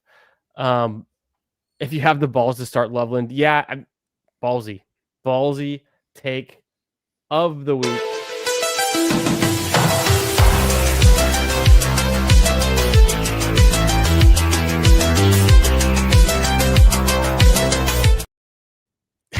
I'm starting Colston Loveland this week. No, I love that stream of consciousness into the clip. Because I have in my home league, which I'm getting demolished. I'm just trying not to get last at this point. Unfortunately, I've lost so many games in a row, and they've been close. And I've had Bucky out. I've had CeeDee Lamb out at some point. Yeah, neither here nor there. I have Kelsey as my tight end one, and I've been moving pieces all season. And I'm probably going to start Colston Loveland in this week for fantasy. I think I'm in. I don't know. Like he was what, top 10 pick. So like Top 10 pick. Why are we pessimistic after he had a big game? I get it's against the Bengals, but like, isn't that what we want to see? Like, that's what rookies do. They start get going around midpoint of the season, post by rookie bump. We right. We want to catch the wave as it's going up, not when you're. I don't know. So I don't get that one. That one. It's like okay. It could not happen, but sure. you wanna be riding the wave up. So more on Colston Loveland in the chat. We'll get to it. What's up, Nihal? How we doing, brother? How we doing? Good to see you. Hartman also in the chat. Shout out. Yo. Okay. Let's see. Titan said I have Goff as my fill-in for Dak. I think that's totally fine. Between Goff and Daniel Jones, I might slightly into Daniel Jones because the rushing upside, and the Colts are just kind of like a team right now. But the Lions are a team too. Bro is hard fading JT. We'll do better next year, Titan. We'll get there. I think I've faded running backs before. I didn't fade running backs as hard this season. I was more of a Saquon fader, and that's been totally a fine position to have. He's been kind of a letdown at cost. I didn't fade JT, but I can see, the thought process that we get there. I think we'll have to do better next season on the floor outcomes, the ceiling outcomes, the history of, the experience of some of these players. I've been thinking a lot about that, the workload splits, the expected, all that stuff. I think we can balance it out a little bit. I think at cost, JT was very, very attractive in hindsight, obviously, but also a player that is just the draft. Like, the more I think about it, it's like we really shouldn't be fading too many players at cost at the high end of the board. If at anything, we should be fading them just slightly below market. Like, when I think of my fade on JSN, I had hardly any JSN, but like, why? If any, I was always drafting Teteroy McMillan over him, or Xavier Worthy, or, players like that, I guess, at certain points, or Rashee Rice at certain points in the season, Mike Evans. And it's like, at the end of the day, the injury risk is the biggest, like, that's with that draft capital in those first early rounds, it's just like, does the player get injured or not? They can always be a letdown, like kind of like a healthy letdown, like Saquon. But what's going to hurt you the most is really the injuries. And so, I mean, we get to the middle of the season and it's like, you just want a healthy player to start. You see what Kyle Monaghan can do with 29 touches against the Bengals defense. We've talked about it all night long, but like, opportunity is king. So like, coming back to JT, it's like the guy's always had elite talent. If he just has opportunity, can he at least pay off? It's like the easy answer is yes. So we'll try to think through some more of those scenarios for like expensive running backs next year. And we'll try to figure out, is anyone truly worth fading like beyond a margin, or do we kind of just play it closer to the market in those first rounds? I'm kind of leaning closer to the market. Reasonable. Yeah. We'll see though. When we get there, it's like, I'm not drafting Saquon Barkley here. Jonathan Taylor, 102. Honestly, yeah, maybe. Oh, yeah. The Terry Jaden Daniels stack. I loved doing that all summer long until the Terry holdout stuff. And then, yeah, that's tough scene, Captain. Rough. Titan says, need to stream a wide receiver. I have JMO as my wide receiver 1. No bench options for wide receiver 2. Both my starters on buys. I think the easy answer would be someone like Parker Washington, even though we just saw Jacoby Myers go there. I'm trying to think who else might easily be available. Alec Pierce is my favorite if he's available. Christian Watson's another one we've talked up. I think I would take Christian Watson and Alec Pierce as kind of like the priority potential guys, but they might already be owned. Yeah, those are good calls. Probably not in some leagues. Yeah. Should I take Trey Tucker since Myers traded, or should I take Christian Kirk? Thanks. What do you think? What do you think about this one, Bindles? I think Trey Tucker. Yeah. We've seen a much higher ceiling. The Texans are kind of in a void. We could see CJ Stroud out with a concussion. The Texans are just not getting me there, not as exciting. So, in the Raiders as well, it's like they have ups and downs, but the passing offense for the Raiders is a little bit, I think, healthier. Yeah, I think Tucker can have some spike weeks, which is it's valuable at least in some 100%. I'm personally starting Trey Tucker in a flex in my home league, and it hadn't been exceedingly good recently, but I think it is still viable. Yeah. Titan says, dynasty question. Not winning this year. It's keep 5 every year. Have Ladd, Justin Jefferson, Genty, Rome, Bowers, 2 flex, no tight end league, Pickens, Garrett Wilson, Harvey. Should I look to consolidate? I think a little bit, right? Because you've got like 7 guys 8 guys I'm counting, 9, all of these guys you'd ideally want to keep. So you're going to end up having to drop some or redraft some in the draft of all the dropped players. I would probably try to consolidate as much as you can. Yeah, hours. Yeah, I was gonna say my quick of who to keep. Definitely Bowers, number 1. Bowers and Jefferson. If it's JJ, Justin Jefferson, those 2. So that's 2. Genty is 3. Probably go. I don't know, Rome or Pickens, or no, sorry, Ladd, Rome, Pickens. Probably that's where it gets tough. Yeah, I mean, I don't know. All those guys are different. Definitely, I would try to 2 for 1. Like you could, whatever, Garrett Wilson and Harvey. 2 of those guys you can definitely tier up into someone. And he's got Jaden Daniels, which is like if it's single QB, it's not even then I want to keep him, but it's probably more replaceable. But super flex, obviously, he's so valuable. Yeah. Either way, he's pretty valuable. Yeah. I think you're thinking the right thing. Consolidate upwards, make it easier decision for yourself. Because inevitably, if you have all those options to drop, you're going to drop the wrong one, and then you're going to regret it. So just make it easier on yourself. Try to consolidate, and don't be a stickler for getting the exact right price. If you can get a better player for 2 of those, knowing you'll have to drop one anyways, it becomes worth it in my mind. Yeah. Don't overthink it. That's my life lesson for the day. Don't overthink life. Just go hit it hard. Be ballsy. Exactly. Nino says, what's up, brother? How we doing? Is it giving up too much? Send Etienne, Sutton, and Igbuka for Puka and Ridley. So I'm assuming this is redraft because I didn't see any other notes, but essentially you're giving up Igbuka and Sutton and Etienne, and you're going to get Puka, and Ridley is like, benchable, droppable. So I want the best player. I want Puka. He's also injured. Igbuka is slightly injured. Sutton's been nice. We need more context. We need to know context. It's kind of tough. Yeah, where your team is at. What other flex options or like what other players are you starting? Yeah. Nino says team is May, JT, Kyron, Etienne. So yeah, I'm cool with ditch Etienne in this situation. Also, I don't love Pollard, but you got Spears. You got Wilson. I'm assuming that's Garrett Wilson.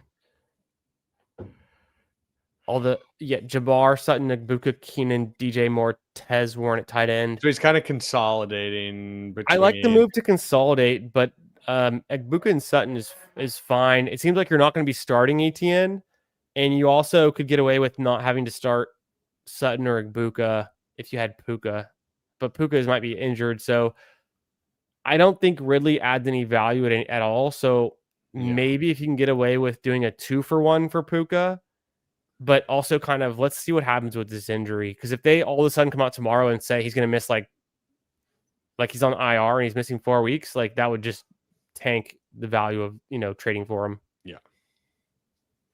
Jason crosses up his guys and then shakes safety like it's nothing. He's been super gross this season. Yeah, Jason is looking like potentially wide receiver 1 in Dynasty? ?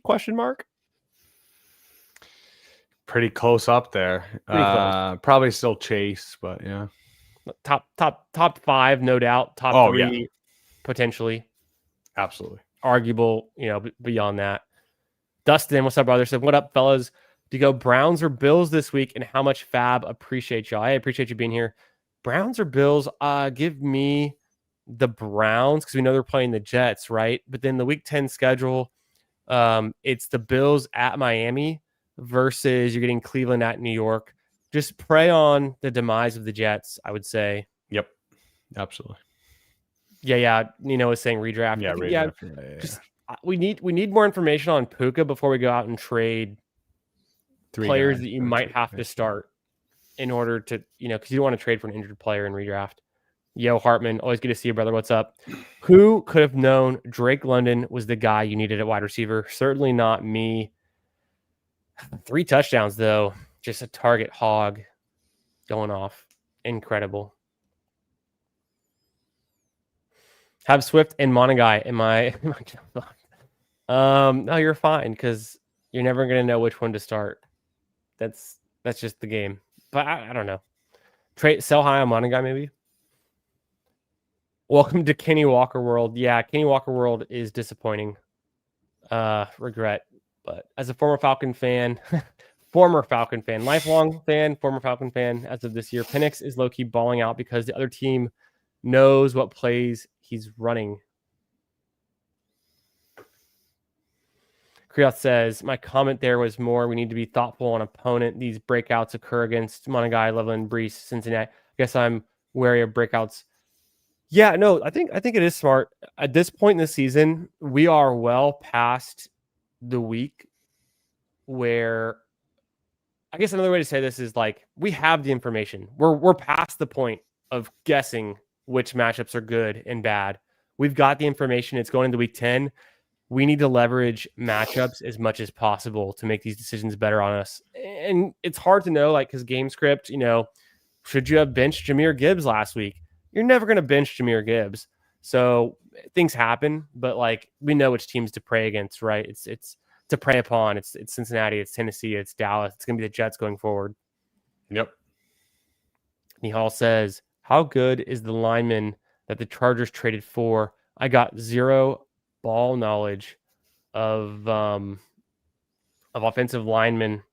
Who I don't even know who they traded for. I was busy. I'm pulling it up right now because Trevor Penning, couldn't think of the name. Trevor Penning, they got him from the Saints.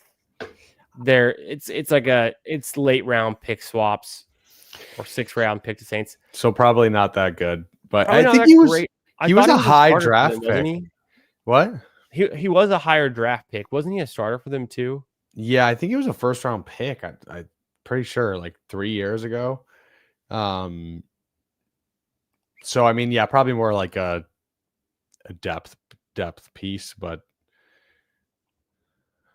it's depth with the whole Joe Alt going down and Rashawn Slater being out. Like they just need someone to come in, I think, who has some experience, a flexible, player is kind of what I'm seeing. He can play anywhere on the line for them. And yeah, I think it's the Chargers are in a bad spot with injuries right now on their offensive line. I don't know that this is a huge needle mover, but it should help them in real life. But for fantasy, I think it's a slight downgrade having Joe Alt go out. And then in real life, it's an obvious downgrade for them. But I think this is like a real life depth move more than it is. I don't know if we'll see a direct impact on fantasy. I'm not sure. But interesting to think about. And we were talking about some of the trades that happened in this trade deadline. And there's these kind of ancillary pieces like this that it's hard to know. We'll kind of have to see. You might be surprised. Sometimes a change of scenery for different role players on like the offensive or defensive line can like make a huge difference season to season or kind of even in season. Put some respect on Devonta's name, says Titan Style. Rank these 3, says Nahal. All right, this one's for Bindles. It's Ladd, AJ Brown, or Olave. Redraft or dynasty or what? I think we're saying it's redraft. Yeah. Ooh. Probably. AJ Brown's been kind of injured. Yeah, I was gonna say probably off. Ladd still. Ladd, Olave, AJ Brown, probably. I don't know. I'm just a little bit scared off on AJ Brown. Like he could come back and just get it going, but it's like when you have these kind of like weird, like extended where guys are out and they're a little bit pissed off and never really like a great situation. So Olave quarterback situation, not great. We know he's going to get peppered with targets. Ladd kind of, we know he's good and he's in a good environment. That's why I'm leaning him. Olave, at least we know he's playing and going to get a lot of targets. AJ Brown, injury, and other stuff. So that's my explanation. Yeah, makes sense. They're pretty close. They're in a similar tier for me. What's up, Champagne? What's up, Alex Savan? How we doing? Who Hames and Hartman, my guys. What's up, brothers? How we doing? Gadsden or Loveland rest of the season? It's Gadsden. It's not even close in my mind. Yeah. We got to see more from Loveland. Gadsden's been one of the best rookie picks, performances we've seen kind of ever at cost, especially. So, yep, he's a name. So Loveland aspires to be Gadsden. Thoughts on Rome? I'm holding and starting him regardless, but want to get some opinions. I'm still weighing. You get a goose egg sometimes. What's the difference between a 0-point game from Ramadunze and a game from Jahmyr Gibbs where he puts up 6 points? There's like it's the same thing. It's like it's a must start every week still. I don't think, until there's an injury or a clear reason or a lack of snaps or routes run, I think Rome is a guy you got to start every week. Absolutely. Yeah. It's hard to have better options. I mean, maybe you have 3 better wide receivers. You're that lucky, but at this point in the season, it's hard to have better options. You're almost always going to be flexing him at least. Highly doubt it. Yeah. And then Kriyath was just saying, Loveland's day was forgettable until the last catch and run touchdown where the Bengals safely decided not to tackle him. Fluky, like one guy monster workload to get there. Didn't you have another touchdown too, though? On Loveland's performance, it was. Let me look. Because now I'm thinking about it. I don't know. It was. I'm pulling it up, and then I refreshed the wrong tab. I'm looking too, but my phone's also. It was 2. Yeah, you're right. I knew he had a bunch of points. I was trying to think how he got there. Otherwise, it had to have been 2. It always was 2 touchdowns. 6 receptions, 118 yards. The one that Kriyath's talking about was the 58-yard touchdown. He had 2 plays of 20-plus yards. I mean, if it weren't for Brock Bowers breaking the slate with 37 fantasy points and half PPR, Colston Loveland would have done it with his 26.8. Next up, Kincaid with 19, Laporta 19, Mark Andrews 15.5, McBride 14. So imagine this is week 17. You almost certainly have to have Brock Bowers, which is the case for elite tight end. On the other hand, let's maybe say Brock Bowers was still injured and he didn't exist, and Colston Loveland was the winner there with the 27 fantasy points, Kincaid at 19. I think you could overcome a lineup that had Colston Loveland by beating them with your flex or your RB2 or your quarterback to overcome the difference to get from like 15 or 18 or 19 points to beating that team who has the 27 point in their tight end slot. It would take some effort, but it's definitely like beatable. All that to say, like, if a tight end scores 37 in a given week, like Brock Bowers did, there's almost nothing you can do to win without it. No. Whether it's dailies, whether it's week 17 best ball tournament, like, so that's kind of the case for still drafting elite tight end, even if you're not doing it on 8% of your teams, or, you know, at the drafting at the field amount across all the elite tight ends. I think you'd still want to have like 5 to 6% of every elite tight end in any given season, just so you're not locked out of the path to winning with one of them. Yeah. I think Bowers is just, I still love Bowers. I think Bowers is just like, he was injured, but like, he's basically Puka, but playing tight end in your tight end slot. Like, not as good of a team, but like outside of that, like they play the same position essentially. So 100%. Oh yeah, Titan. We covered this one. We're interested in DJ Moore over Ramondre Stevenson to cover your team need, and then also I think it's a fair trade otherwise too. With the bye situation, Ramondre has a bye in week 14. DJ Moore has no buys. Small things like this to consider going forward. Like on a per game basis, you know, fantasy points might be pretty close. Might actually favor Ramondre when healthy. But on a total point basis, having a bye week remaining is actually pretty detrimental if you're trying to win every single week to get into the playoffs or, you know, win the playoffs or whatever.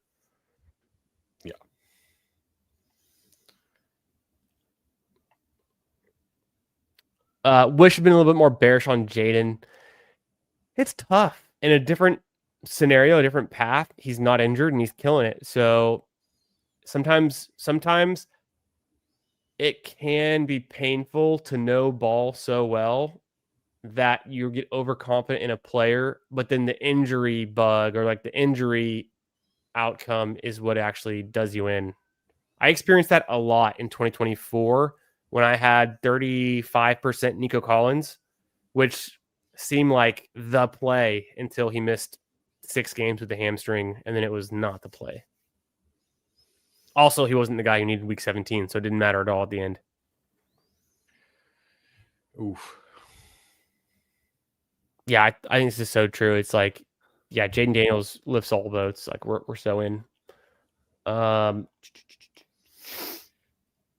Champagne says, should I drop Bam Knight for Gainwell or Singletary? Redraft, half PPR. I'm not going to advise that. Although we saw DeMarcado get all the touches, you're really in a true handcuff spot with Gainwell, and I think Singletary is like my least interested player that you could possibly pick up. Yeah, I mean, it's tough because the Cardinals suck, but also Brissett's good. Yeah, that's a tough one, man. I don't know. They're all pretty much the same to me. I would not keep Isaiah Davis right now in redraft.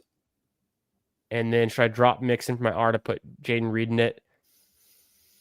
Jaden Reed might play this season and is good. Joe Mixon probably will not play this season, and we have no idea what capacity if he did. Although Joe Mixon was good last year. But I think you know, here or there, I would assume Joe Mixon doesn't play. I would just drop him. And then I have Jaden Reed in my IR spot in my home league, and I've just been holding him there for ages for no good reason, I guess. I don't know. All right. Yeah, what's up, Alex? How we doing, brother? This is my team for week 10. What do you think? He's got Drake May, James Cook, Quinshon Judkins, JSN. I love it. I love it. I love it. Yes, this is great. He's got Egbuka, McBride, Roma Dunze. So I'm in. This is very solid. A lot of good starters here. Quality players. This is a good starting lineup. The bench, he's got Bill, Hindi, Caleb, Dwan Jennings, Woody, Wandale. He's 6-3, 10-team PPR. I wouldn't change a thing. Any edits there, Bindles? Nah, he cooked. Yeah, you're cooking. I like this team. The James Cook, the May, JSN is kind of your core. McBride, of course. And then you have the nice flex pieces slash twos like Judkins, Egbuka, Rome. You're in a strong spot with you have the luxury of being able to bench guys and hold on to guys like Bill, Henderson, and Woody Marks. I think Jennings and Wandale are your obvious next up flex position guys. But you have this luxury where it's like your starters are so good, you can afford to have true handcuffs or just like upside rookies such as Woody Marks, Henderson, and Bill. Because a lot of people are trying to drop those guys right now because of buys or injuries or whatever else. And it's like, there's really no one to pick up. If you're forced to pick up a wide receiver or a tight end right now and you have to drop Woody Marks, or maybe that's too far. If you're forced to drop Bill or Henderson, it's just you're losing some upside of your team for like the end of for the stretch run. Yeah, I wouldn't really change that much at all. Should I trade Wandale and Bill for Chase Brown? I have been historically very out on Chase Brown this season. I will say he's put together some nice games and he's doing better lately. Right now, Chase Brown is still only averaging 0.7 fantasy points per touch. The upside is he's averaging about 16 touches per game. So he comes out to about 11 fantasy points per game on average. He's had some better games lately. He's had games where he had a 24-point game. And I think we're starting to see some better ceiling outcomes with Joe Flacco. So I still am kind of in a void situation there, unfortunately, with Chase Brown. But in this case, can you move two guys who are certainly on your bench and get a guy that's flexible a lot of time going forward? I think this could be the week to do it because Chase Brown's on a bye in week 10.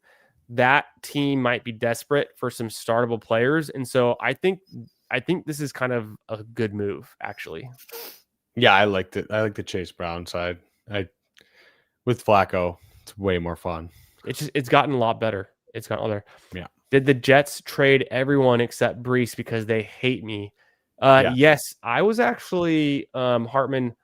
I was on the phone before Bindles and I went live. I was talking to my sources, and one of them was actually head coach Aaron Glenn. And what he was telling me was, I really want to stick it to this guy, Hartman. I want to stick it to him good. What can I do? I said, just don't trade Brees Hall. Just make sure Brees Hall, has no light at the end of the tunnel. And that would really stick it to Hartman. So that's what we're doing here. Good job, Aaron Glenn. Yeah. Shout out to my speed dial, Aaron Glenn. Yeah, now you understand how Who Hames feels. At the same time, Who Hames is the Chiefs fan, so I'm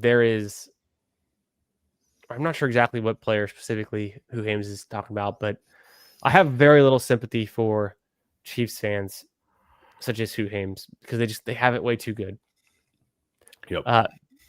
Andrew, what's up, brother? Andrew says Pitts or Fannin this week and rest of season. Thanks, fellas.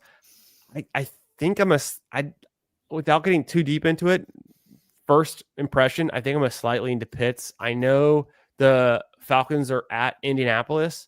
Kind of an intriguing game. Kind of a decently high point total, 48.5 over under. Colts are favored, but we think Michael Penix is slightly consolidating the targets around Drake London, of course, Kyle Pitts, and then also Bijan Robinson. Sure. And then with the Browns, I just don't love going with Browns pieces. Harold Fannin against the Jets, and we have been talking about targeting this Jets defense and targeting the Jets. It's like the lowest point total in the week, though, 37.5. Bindles, are you still more excited about Fannin than Pitts right now, or do you think it's more of a toss-up and just kind of dependent on the scenario, or like how do you feel about that? I mean, just like you said, it's tough to trust any Browns players right now except for maybe Judkins. So I think I lean Pitts. Yeah. Yeah. Yo, what up, Nate? Splash Zone. How we doing, guys? Captain says, "Don't worry, they might try to run Brees into the ground rest of season. They honestly might. That also could be true." Hey, appreciate you, James. Thanks for being here, man. Hope you're having a great Tuesday night. Getting after it this week. Week 10. Winning is all that matters. We're trying to make the playoffs in our leagues. And I'm really trying in some, but man, I'm struggling in some of them, these two. Some of these leagues I'm killing it. I'm in a dynasty best ball league where I'm on like I think I'm on like a 8-week win streak, which is pretty sick. And I've put up the highest score in the league in like 4 out of those 8 weeks. It feels really good, but that's the league where I have to do like the least management. So it's like it's kind of on autopilot. It's my home league where I'm just like, man, I cannot catch a break. But we've all been there. Bindles, how are your leagues going? I know you manage a fair amount of dynasty leagues. Couple. Are you optimistic as a whole? Are some struggling? Are you kind of just managing them all independently? Like, what's the overall take? Yeah, I mean, yeah, dynasty is such how do I put this? Like, it's like there's so much chaos throughout the season.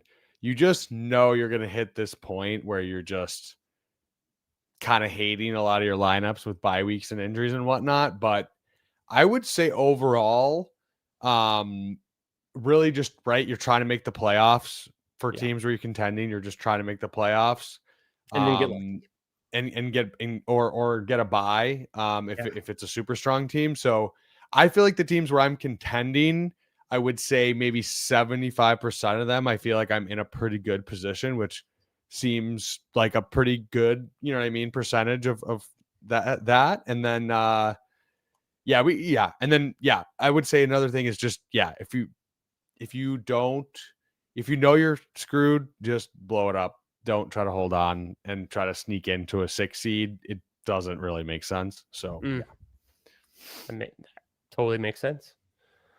And we're playing a little bit of catch up in the startup dynasty league. We did the barbecue league with PPR. Tyler Hartman's in that one. Who Haynes is in that one. All the boys. To name a few, all the boys, right? And we're getting by. I think we had some rough weeks there, but I think we're in the 6th spot right now, and we're catching some momentum.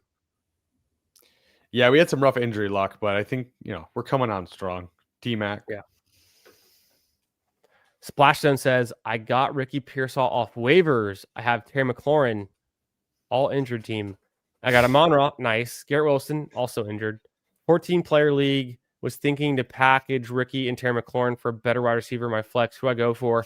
Anyone you can get, because I don't know when Ricky's coming back. Is he back this week? When is he I don't know. Terry McLaurin, kind of similar. Like, they're going to hold him out. When is he back? I haven't seen any updates today. Maybe I just missed it on both of these guys, but my intuition on this is like, get what you can, because if you can trade those two for a healthy receiver, I would do it. You also have Garrett Wilson with the injury. So like it feels like you need startable healthy guys. I would just prioritize players you can put in your lineup. Right. And then the rest of the team, you have pieces like James Cook and Rico Dowdle. So like, you're really solid at running back. You got Christian Watson which is a nice piece, I think, for you. 4 and 5, trying to get it through. Baker and Purdy. Baker coming off the bye seems perfectly good. I'd be looking to move Tony Pollard for almost anything you can get. I would be looking to move Terry McLaurin, Garrett Wilson, and like you said, Pearsall for almost anything you can get that's startable. And then just hoping that those guys you traded for have the right weeks. I think you're looking for whatever you think the value of the guys you're trading are. Try to get a similar tier player. If you're doing like a 2-for-1 running back and receiver, or receiver and receiver, and you're getting back a running back and receiver, try to just like stay within the tier, and then just kind of move around, kind of like if someone can afford the unhealthy guys that are slightly better, stay within the tier, but maybe get guys you can start now, is what I'm thinking. Because there's a lot of options you could go with on that. There's so many ways to go there, Splash. But I don't know if you can get anything for Tony Pollard, but I would be trying to move him. as a piece, like a two Yeah. for like him plus Garrett Wilson. Can you get Sutton, or could you get I'm trying to think who else would be kind of like worth it as a wide receiver recently in that range. Names that come to mind for me that could be targets that have kind of like recent success but aren't too overpriced. You could be thinking of like Troy Franklin plus another piece if you like level down at receiver but level up at running back. Maybe you're going for DK Metcalf kind of range, or like AJ Brown, although we talked about him being injured too.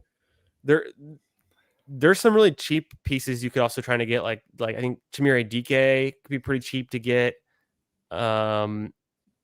Tez Johnson could be pretty cheap to get.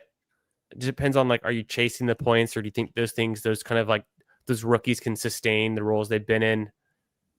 So I think what I'm saying is like, if you can trade some of the name value here of the injured guys and get guys that are actually producing and healthy, but like don't have the big name value, that might work out. And if you're downgrading in one position like that, like a Garrett Wilson to, let's just throw out, it could be anyone, but like what I was saying, like maybe you downgrade from Garrett Wilson to a lower receiver, you're maybe upgrading from Tony Pollard to a better running back. Because I think your James Cook and Dowdle is so solid, but maybe you're just upgrading your flex. Yeah, I think he has down below. He says he wants to hold on to Garrett Wilson, but Terry McLaurin and Ricky Pearsall for Sutton. Yeah, I mean, I would say at this point, like Sutton is more valuable to your team than those other two guys personally, unless we get injury news on McLaurin that he's definitely playing and whatever. But even then, with Mariota, it's just not as exciting. So I would take the Sutton side, unless we get injury news on the other two that's super optimistic. It's like at 4 and 5, you kind of just need to like Sutton will be usable moving forward. So, and I think like you're gonna want to get.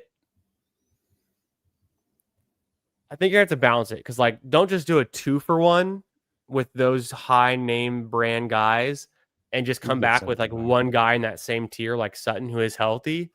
Try to get an upside running back that could be a high flex value going forward. Maybe it's one of these rookies, like could be Monangai or Harvey, or even Woody Marks I think is pretty interesting. If you can tack on one of those guys, but definitely get an upside guy. Don't just go for honestly, could be a good time to buy low on Kamani Vidal. Could be a good buy low for that. He does have a bye week in week 12, which is a little bit concerning. And then Hampton could come back, I think, as soon as week 14, they were saying. So that's just like, he's a short-term solution, but he's at least healthy and had a bad week. Maybe you buy low. Yeah. Nate, how we doing? Natianos, trade Tyler Warren for Derrick Henry. I have Brock Bowers, Kyron, Bucky, Rashad, Henderson, Charbonnet. I see where you're coming at. It makes sense. You need some running back help. You've got Tyler Warren and Bowers, and it's not like you're going to start both every week. Derrick Henry is a little bit hit or miss. He's not been super efficient, and he's been getting game scripted out in some of these games. With Lamar Jackson back, though, and healthy, I do like him a bit more. So maybe you can get more than Derrick Henry. His name carries a lot of weight, but like his production really hasn't been consistent and hasn't been so good that you would expect. Like, I think I would prefer rest of season. I think I'd prefer Quinshon Judkins, Rico Dowdle, of course. I would definitely prefer, but I don't know if you'd be able to get him. I think Kyron's kind of a similar target. You have Kyron though, so that makes sense. And then anything above that's going to be more expensive, but I would aim pretty high. I think Derrick Henry is at least what you should be able to get for Tyler Warren. But it could help in the situation. Your running backs, I mean, Kyron, Bucky, and with Bucky out, Rashad has been not interesting. Henderson and Charbonnet have been not so interesting. So, like, I think Derrick Henry's still an upgrade for you, but can you do a little bit better and try to think about like rest of season matchups, but also how good they've been given opportunity. I mean, if Henry's going to get 20 touches a game, which he's not currently getting that really, but if he gets that, he's like totally good. But when he gets game scripted out, it's just been bad, and he's not used in the passing game, which is like kind of a really lowers his floor. I agree with you. Hartman's just happy that bum Aaron Glenn isn't on Detroit anymore. Calvin Shepard greater than. Yeah, right. That's man, the Jets are in such a rebuild, and they're rebuilding after a rebuild. Like they're just continually a rebuild team. I feel bad for Chris, CB Jets fan. I feel bad for our guy, Best Ball Guy, another Jets fan. Ron Stewart, another Jets fan. All the Jets fans out there, we T's and P's. We keep you in our. It's honestly though, like I feel like at least if you just know that you're just giving up, then there's like, some release to that. It's like exactly. You give up and you're moving on to the next year. At least that's better than just being completely mediocre and in the middle, or just like, I don't know. It's like if you're gonna be bad, just be bad. It's okay. And this is the time where it's like, hey, now I'm all of a sudden I'm a Colts fan. You know, these Colts, they got Sauce Gardner. Exactly. Nate Yano says, or keep in case Bowers goes down. I would like to try to get the most high value startable players in every given week. So if you have someone on your bench that's worth anything, like a Tyler Warren, I would try to trade him and get Derrick Henry or better. I don't think Derrick Henry's the worst target. I would have to look rest of season schedules just to confirm, but you might be able to do a little bit better than Derrick Henry. We're December. Derrick Henry is coming. That also is true. Scored 150 the past 2 weeks, lost both times. That is the quintessential fantasy outcome. Splashdown says, want to hold Garrett Wilson. Oh, yeah, we covered that. Yep. Makes sense. Hartman says, AJ Brown, Brees, Sutton, Olave, full PPR. Bench one, start one.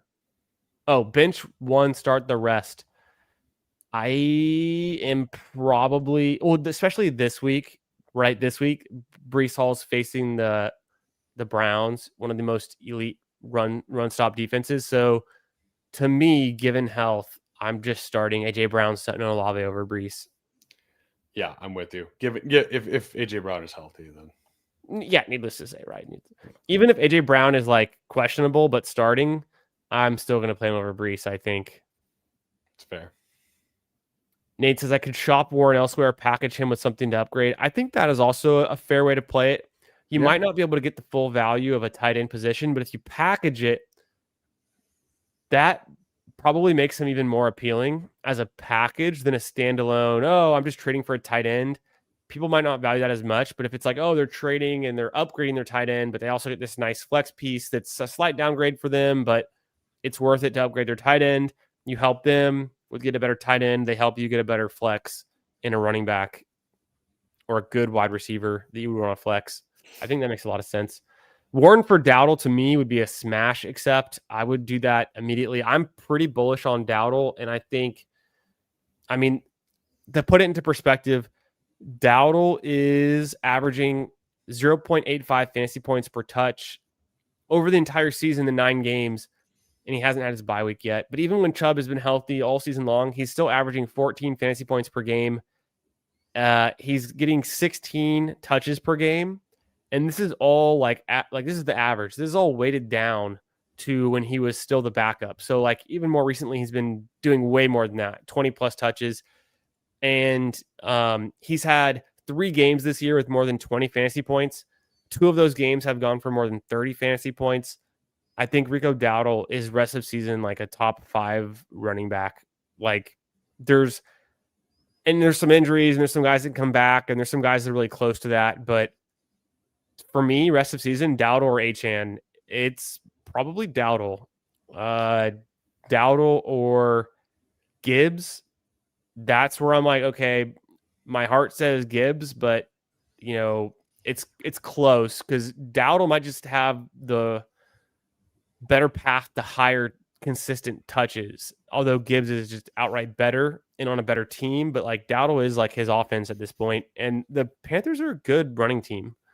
But Yeah, like that's how close it is. Like I know he's had a bad week from Gibbs and a good week from Dowdle, but Dowdle is like touching that top 5 category for me. definitely He's right Dowdle. there. Yeah, definitely Dowdle over Warren for sure.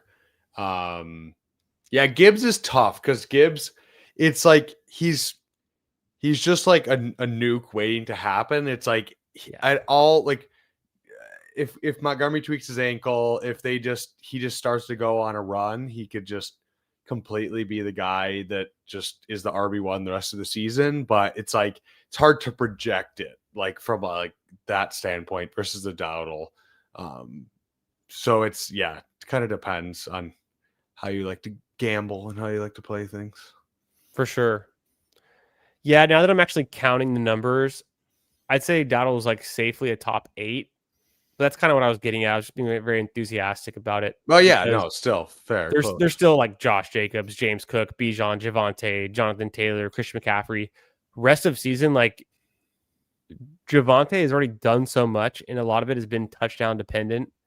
Although he's had a lot of good yardage games too. I mean, Dowdle has more yards than Javonte Williams. He just has half as many touchdowns. So like, and Dowdle's had 3 huge performances. Javante's had 2 big performances, but 2 of Dowdle's performances are like some of the best in the season. Dowdle's put up 31.9. He also put up 30.9. And then Dowdle just put up another one that was 27.1. Javante's best game comes in at 26.4 back in week 5. So Dowdle's had 3 games that are better than Javante's best game.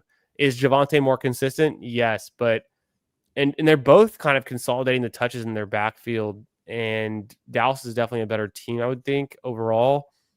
But the Panthers have been running effectively. So it's like that's where it starts. To me, it gets close. Like rest of season, Javonte Williams or Rico Dowdle. That's like a real, I don't know. Maybe it's Dowdle. It might be Dowdle. Like it's hard. Yeah, I think it's weird because the touchdowns are the one thing where it's just like Dallas is still going to be scoring. Dallas is still going to score more. So that might be the great equalizer there, where it's just like That might be it. Dowdle might just the yardage might be Dowdle, but the touchdowns are always gonna probably swing in that way. This is true. Warren has a good schedule coming up. He also has the bye week, and then you're never going to bench Bowers. So I think that just gives you more credibility to selling Warren. Yeah. And people like Warren. Like you can definitely, he's one of the only tight ends that's actually you can trade and expect people be interested in. I think would I trade Judkins for Genty? So get rid of Judkins to get Genty. Technically, in my opinion, and I'm looking at the numbers here, Judkins and Genty, they are very, very close. They're both getting about 18 touches a game. They're both having about 0.7 fantasy points per touch. Genty's played one more game than Judkins. They have very, very similar performances. Genty's had a 3-touchdown game. I guess Judkins did too, but Genty's went for 32.5. Judkins' best game went for 26.4. They're both averaging about 13 fantasy points per game and half-point PPR. I think the ceiling is higher with Genty. The consistency is maybe just barely slightly higher with Judkins. And they're both on arguably bad teams, but with the Raiders, they expect to use Genty even more. I don't know how much more can they use Quinshon Judkins. I feel like they could use Genty more, but it's so close. I don't know. Do you have any strong favor, one way or the other for Genty or Judkins? Not, it's Genty by a hair, I think. Right. Yeah. I mean, I feel slightly better about the Raiders. Like it's more just like the Browns are just, I don't know what the hell's going on. So at least there's some sort of something that's slightly better for the Raiders. And I slightly believe in the talent more for Genty. So it's very close. It's very close. Yeah, great question. Very similar though. Honestly, like it's weird. Like good players, we like them, but rookies, but just on horrendous situations. So Try to buy Warren after the Chargers game. Could be captain. Hartman says, thanks. I need someone else to make the call when benching Brees. Always here to help. You know where to find it.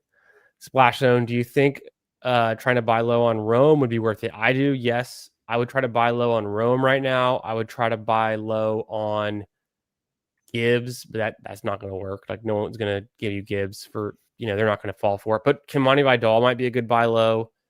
Yeah. And then players coming off of buys can sometimes be nice buy lows because people just kind of forget a little bit. Out of mind,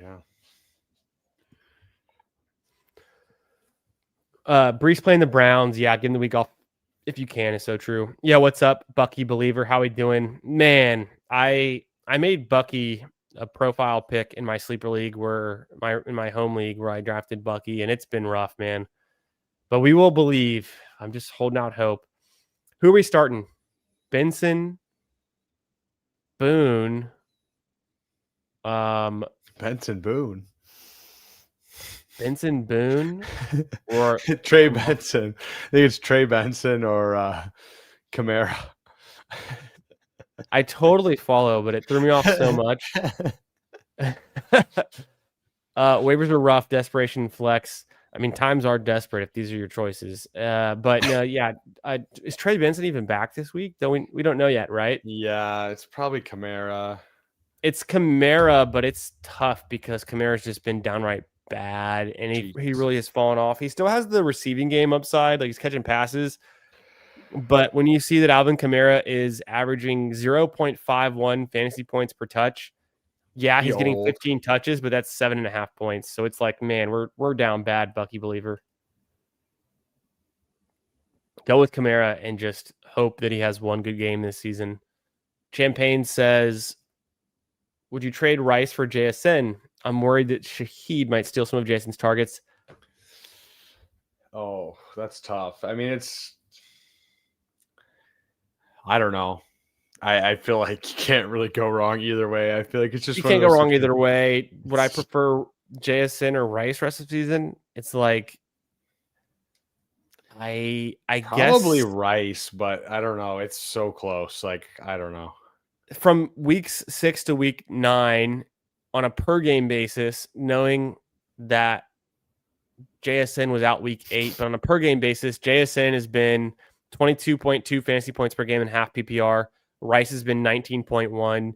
Drake London is now at 22.4 after that huge output. At the same time, Rice is out week 10 on the bye. So I'm a slightly into JSN rest of season, but I think, yeah, it's he and Rice are like 2 of the top 5 guys easily, maybe even 2 of the top 3 guys. Yeah, 100%. Javonte is cooked. That post-bye rookie bump is about to hit like crack. Hartman, you're speaking. You are so right. You've never been more right in your life. And they just cut Malik Davis. Wheels up. Let's go. Bo Hayes, what's up, brother? QJ, which I assume is Quentin Johnston, right? Yeah. Plus, could be Quinton Judkins, but I think it's Quentin Johnston. Yeah. Plus Chase Brown for Ladd, plus RJ Harvey and PPR.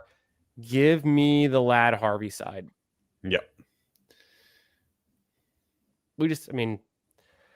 It was interesting the first 3-4 weeks, but I think rest of season it's Ladd over QJ. No doubt, right? Yep. 100%. Easy. Try to buy low on Rome from Splash Zone's team. It was with a bunch of injured guys, right? Who should to try to buy low on Rome? I mean, I'm totally good getting rid of McLaurin or Pearsall, Pollard. In particular, any 2 of those guys to me I would give up Tony Pollard plus Terry McLaurin for Rome in a heartbeat. I don't know if I would give up Wilson. I would give up Wilson plus Tony Pollard for Rome in a heartbeat. Yeah, like it doesn't. Yeah, you don't know even like. And we were talking about we don't even know what's happening with Garrett Wilson. So yeah, Rice greater than JSN. I mean, this is ultimate bag defending, but at the same time, it's not crazy. By definitely a big factor though. Yeah, there's the factor though, because it's like on a per game basis, they're super close. But if you just do total points rest of season, knowing you have to replace Rice during his bye week this week, and you don't have to replace JSN going forward, that actually makes a little bit of a difference. Enough to like, I think JSN is just like slightly better, but I think the coaches hate Jaden Blue. Brother, I'm gonna start hating Jaden Blue too if he doesn't start playing more. You're not the only one. But man, we'd like to see him get on the field. Javonte's never going away. Javonte having quite a season, which wish I had more, wish I saw it coming. Lessons learned from 2025 best ball we will be implementing in 2026. We'll do better. The season's not over. We haven't given up hope. It's far from over. We're not even halfway there yet. We're only just past halfway of the first leg, the first fourth of the best ball season. All that matters is week 17. This game is beatable. And all of the above. But he's never going away. Champagne wants to know, Bindles, would you rather flex Tootin, Isaiah Davis, Gainwell, or would you rather just throw up and quit? Toot toot. No, Tootin is. I'm probably going to flex Tootin in one of my dynasty leagues this week, or I'm actually still trying to compete. So it's like desperate times, but man, can this guy can we get some touches for Tootin? He's been still really good. 0.9 fantasy points per touch, 6 touches per game. So that's the issue. I don't know. ETN, it's about that time. It's about that time where he starts to slow down. So we'll see. I think that Tootin time may be coming. Toot toot. Yeah, I can't get excited over Gainwell or Isaiah Davis. I've started Gainwell more than 1 week this season, and ask me how that went. Not great. It wasn't week 4, by the way. The only week he was. Yeah, it was the 9th. Was like the 9:30 game where like we didn't know. Nobody knew that he was going to be playing. When Jalen Moore was out. Man, don't draft guys from the University of Texas. Lesson learned. You're not far off, actually. And it's been pretty rough. Xavier Worthy let down, the Golden let down, the Blue let down. Gunnar Helm, though? Facts. Ever heard of Bijan Robinson? Hartman? Bijan? Come on now. Ever heard of him? Bijan. VBZ2X. What's up, brother? How we doing? Rank these in the top 3 for week 10, please. Fields, Mariota, Penix, Rogers, Bryce Young. I look at Jake Seeley's weekly strength of schedule, adjusted points allowed he comes out with for like the matchups. He releases that usually on Wednesdays usually Wednesdays. So it's not out just yet, but just looking ahead at the matchups, we have Fields versus Cleveland Browns. I'm out. Yeah. We have Mariota. I'm out. But also he's okay for fantasy. But against Detroit, that's Detroit's okay defense one. not great. That's an okay one. Penix versus it's the Atlanta Falcons versus the Colts.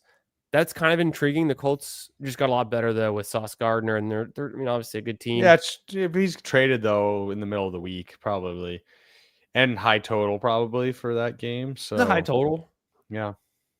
Rodgers at Los Angeles Chargers on Sunday Night Football, and then Bryce Young at home against the New Orleans Saints. I don't know, because Bryce Young still kind of sucks, but it's a good matchup. I think it's Rodgers, Penix, Mariota are the top 3. I think that's totally fair because Rodgers has been decent too. Like, definitely not a letdown. Yeah, he's fine. Fields, it's so volatile. But do you want to go back to that? They could bench him mid-game. Like, if there's no Garrett Wilson, I am not playing Fields. I don't give a shit. That's a good point too. Also with and I think it's better to go with the pocket passer here. Like, hope you have a big game out of Rodgers or Penix. With Mariota, it's so annoying to watch him play. He gets the ball in shotgun. He rolls to his right. He holds onto the ball for 5 seconds, and then before he steps out of bounds, he just throws it as hard as he can across the middle of the field. And maybe you're lucky if Luke McCaffrey catches it, but he also broke his collarbone. He's out for the season. So there's going to be no one catching these balls from Mariota in week 10. It's gonna be bad. So I'm trying not to start Fields or Mariota, and then Bryce Young. So Billy says, "What was this Terrell crap in New England poaching the Travion touchdown?" Yeah, He's a big concerningly boy. enough, Terrell Jennings, I believe, I had to add his name to my list of running backs that exist. There's really only 82 running backs that exist in the NFL that are worth anything, and some of them are pure special teamers like George Solani. Some of them are completely injured and out, like Najee Harris. Some of them are actually fullbacks, like a Kyle Juszczyk or Hunter Lepke. But then there's this one guy who I just had to add to my existing names, one Terrell Jennings, and he actually has a better fantasy points per touch than Travion Henderson so far this season. Much smaller sample size, but I mean, he already has equal amount of total touchdowns, and I mean, this is bad for Travion Henderson. So I have no clue what's going on. It's just bad. But Terrell Jennings Terrell Jennings was a top 24 running back, ranked by half point fantasy points scored in week 9. Is Terrell Jennings the guy you need? Yeah, I'm not picking him up, but No, if he puts up like 15 fantasy points next week, we're gonna be talking about him. Yeah. Crazy. Travion Henderson, what the hell's going on? Talk about players that coaches apparently hate. And then half PPR says VBZ2X. Pick a flex. Gadsden, Harvey, Downs, and Pierce Slayton. I'd go Gadsden in this, and then Harvey, and then for me, Pierce. Yeah. Down Slayton. Yeah. People have still been in on Slayton, but I'm not really there. It's hard for me. You know what? He had that. Yeah, he had that one long touchdown that got called back. That would have been good for some best ball bags. But yeah. Hey Hartman, as long as I have Bijan, I've got something to stand on. There's just wait until I won't even go there. We'll move on. It's too deep. I can't make these deep cut Texas stands at this current moment until Matthew Golden or Jaden Blue does anything at all. So this week, Nibel Latte, what's up, my man? How we doing? Just traded Gibbs and JSN. Whoa, you traded Gibbs and JSN. I hope you got a lot. Let's see what you got for Diggs and Woody Marks. Thoughts, bro? You scared me at first, but I think you got away with highway robbery here. Diggs and Woody Marks, let's go. Hope you're doing good, man. Hope you're crushing it this week with the Diggs and Woody Marks in the lineup. Is Bucky playing? Smitty, I haven't heard yet. Let me just quickly check the Tampa Bay Buccaneers. We haven't heard anything. Head coach Todd Bowles, as of a week ago, and they're on a bye week, so we haven't heard any like post-game pressers or anything, but is Bucky Irving, Chris Godwin going to play? He thinks they'll discuss it at some point this week, but there's some progress. He doesn't have a timeline. Got to see how they're progressing. So Todd Bowles non-committal, and that's all we know. So we don't know it all yet. I don't think anyone knows. I need Bucky to play, though. Oh, Adam Silver's in here. Whoa, shout out to Adam Silver. I love the NBA. Here we go. NBA season is upon us. Yeah, we don't know about Bucky. Yeah, I would definitely trade CMC if you can get rid of him. There's just so many other players I'd rather have at this point in the season. Because Terrell Jennings. Not Terrell Jennings, because technically they have the same bye week. So let's get a little bit more value than that. Can we get a player that's already had a bye? Can I get some? Kyle Monaghan. Yes, CMC for Kyle Monaghan. That seems fair. Adam Silver says, "Are I'm sorry, you are done. Adam Silver, I don't think he's joking, and I don't think you're joking either. I think you are Adam Silver, and I thank you for being here, sir. He's not joking. Definitely not trolling. He's also Michael Porter Jr. Yeah. Hartman says Terrell Jennings is one of the best 5-minute backs in the league. Learn some respect. I'm open to it. I mean, I'm pretty desperate in my home league. It's between Tootin and Terrell Jennings this week. Who do I start? I'm going Tootin, but am I crazy to think Tootin purely for the vibes, but yeah, because at this point I'm not going to be winning. I might as well be vibing. Pick a DST: Browns, Bills, Panthers, Steelers. I think we. I don't know if we answered this exact one, but we kind of talked about some DSTs. I want to go Browns against the New York Jets and just Browns 101 this week of defense. The Browns are the 101. The New York Jets are decimated. They're demoralized. They are down bad. Any other word you can think of. They're a D- overall. They're 37.5 over under. Cleveland's the favorite. This is going to be, we assume, a game that you can just lock in Cleveland defense. Otherwise, I don't think the other matchups are so great, except Carolina at home is pretty close because of the 39.5 over under. Carolina 5.5 point favorite. They're playing at home. It's the Saints. The Saints are going to be starting Tyler Shuck in his second official start ever, and it looks like he actually could, as any rookie could do with a lack of experience. It's going to be volatile. There's a lot of turnover prone, but then you're trusting the Carolina defense. Pretty volatile there. So obviously, we think Browns first, but Carolina is not a bad start. And most people who don't have access to the Browns but had Carolina would be happy to start them. Bears fan club, what's up, brother? Traded Baker, Achane, Olave. Okay. You got May, Saquon, and Igbukah. I think May rest of season over Baker makes sense to me. Also Saquon versus Achane. I'm a slight lean to Achane there just because I think he's been a much higher floor play and not quite the same single game ceiling, but close and definitely more consistently better, like good. In 9 games, Achane scored 20 points or more twice. He's scored 17 or more points 3 times. Saquon scored 20 points or more once in 8 games. He did it with a 31.4 point game, so pretty impressive still.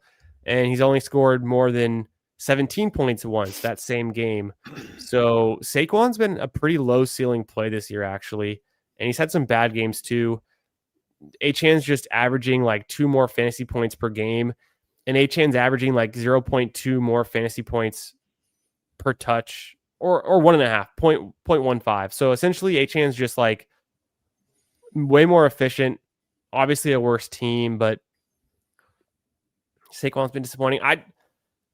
Long story short, and then on the Olave Igbukah piece, I think I favor Igbukah rest of season. So if you got May, Saquon, Igbukah, I think this is good. It's pretty fair trade, but it's good. Yeah, it's a pretty fair trade. Splash says, is Dylan Sampson worth a pickup off waivers? I think so. We don't know for a fact if Quinshon Judkins is back in full health. If you can afford to move a bench piece, I think Sampson's fine. But yeah. I'm excited, but I'm not like, is he the next Kyle Monangai play? Potentially. Maybe, we've seen Dylan Sampson catch some balls earlier in the season, but he's also like not gotten used very heavily. I think he's good. There's Quinshon there. So true. Billy says RIP to all the canceled Torrey Horton waiver claims with Shaheed trade today. Yeah, we talked about the impact on Shaheed and Horton, and Horton is good. He's a baller, but he's going to be hard to know when to start going forward. He already was impossibly hard to know when to start, but I think Shaheed is definitely a locked in low end wide receiver 2, decent, good flex rest of season. It's definitely an upgrade to go from the Saints to the Seahawks. Rome Adunze Football Club. I love it. We got the Bears fans club, Adam Silver, the Rome Adunze Football Club. This is popping off right now. And he says, Hey guys, buy Odunze right now. Buy low. Yeah. No, we're totally in, my man. Bindles, you like this is for redraft, obviously, but how do you kind of see the rest of the season outlook for Rome Odunze? I feel great about it. Yeah. I mean, I think, he had a down game. That's just wide receivers in general. They're going to have some down games. They'll go for 30 and then they'll have a zero burger. So yeah, no, I feel really good about the Bears. Like you said, we got the slump buster with the Bengals in there. So they feel nice. They feel confident. Ben Johnson's in his bag. Rome Odunze, yeah, great breakout season. And it's gonna keep going the rest of the season. So It's looking back, just hyper recent, the last 3-4 weeks, it's been tough for Rome Odunze because he's not hitting in the touchdown column, and I think we want to see some more consistent games, like from his yardage totals as well. But I'm not giving up at all on Rome Odunze. Like the way we saw. And I was not big in on Ramadunze at the beginning of going into the season. I was skeptical, but I think we saw enough in the early weeks before the bye. And I know that this is an offense where like you're going to want some pieces of it. Caleb Williams can continue to have some big games. So I want to flex Ramadunze the rest of the season, or if I have 3 starting wide receiver spots, I'm hard pressed to find. Maybe in 2 weeks from now, we're a little bit more skeptical if it doesn't turn around. But I think I still want Rome Odunze in my lineup. definitely. We got Luca in here. Dude, NBA bros are showing out tonight. What's up, Luca? How we doing? We are here. What's up? Hope you're having a great night. Thanks for being here. Make sure you guys slap the like if you're new. Thanks for hanging out with us in the Fantasy Football Garage. My co-host, my ballsy co-host here, Bindles, his socials are in the description, so make sure you're subscribed. You can follow us both on Twitter, at Bindles90. I'm at FFB Garage. You'll know when we're going live, all that good stuff. Just, if you're on Twitter, if you want to interact, we'll follow you back. And then, make sure you subscribe to the channel. Got a few more questions. Oh, Big Growing Stuff. What's up, brother? How we doing? Good to see you. But Luke says, sell high on Higgins for Garrett Wilson or Zay Flowers. Crazily enough, I don't really want Garrett Wilson rest of season. Zay Flowers, that's a tough one too. I'm going to look into it a little bit on Zay Flowers because I'm more interested to uncover something there. No, I think I like Higgins, man. Like they're going to pass Higgins a lot. Like they're going to pass Higgins a lot with Flacco rest of season over these guys. Dude, this is like the optimal situation. Your defense is horrendous and you have a 40-year-old, 41-year-old, 42-year-old quarterback who literally cannot run. So he just passes it 45 times per game. Sounds like the literal nut situation. So no, I don't. I like Higgins and let's run it back. Hell yeah. No, I've come around. I sold low on Higgins like 4 weeks ago, right before Flacco got traded, and I'm one of the many reasons I'm losing my home league. But I don't get last. That's okay. That's all you gotta do. I just not get last. Did I tell you what the punishment is in my home league for getting last? No, I was just about that. That was my next question. Yeah. You have to buy a black dress and wear it during the next year's draft. And we do auction drafts in person in destinations where we like rent an Airbnb and we like go somewhere.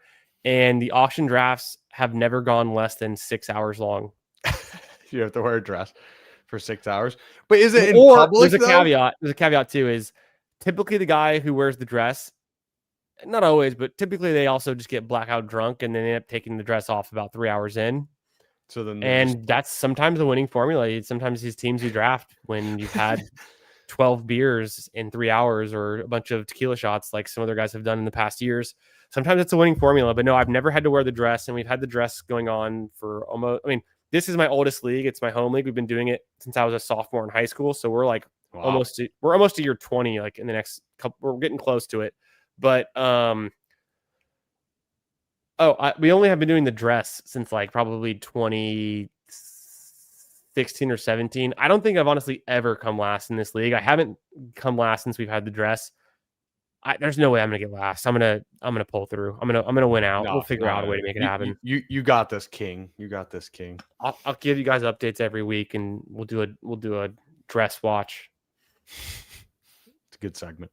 But yeah, I traded low on Higgins, and I wish I didn't because now I need some Higgins. So I would normally say yes, sell high on Higgins, but I would want way more than what you think you're suggesting you could get.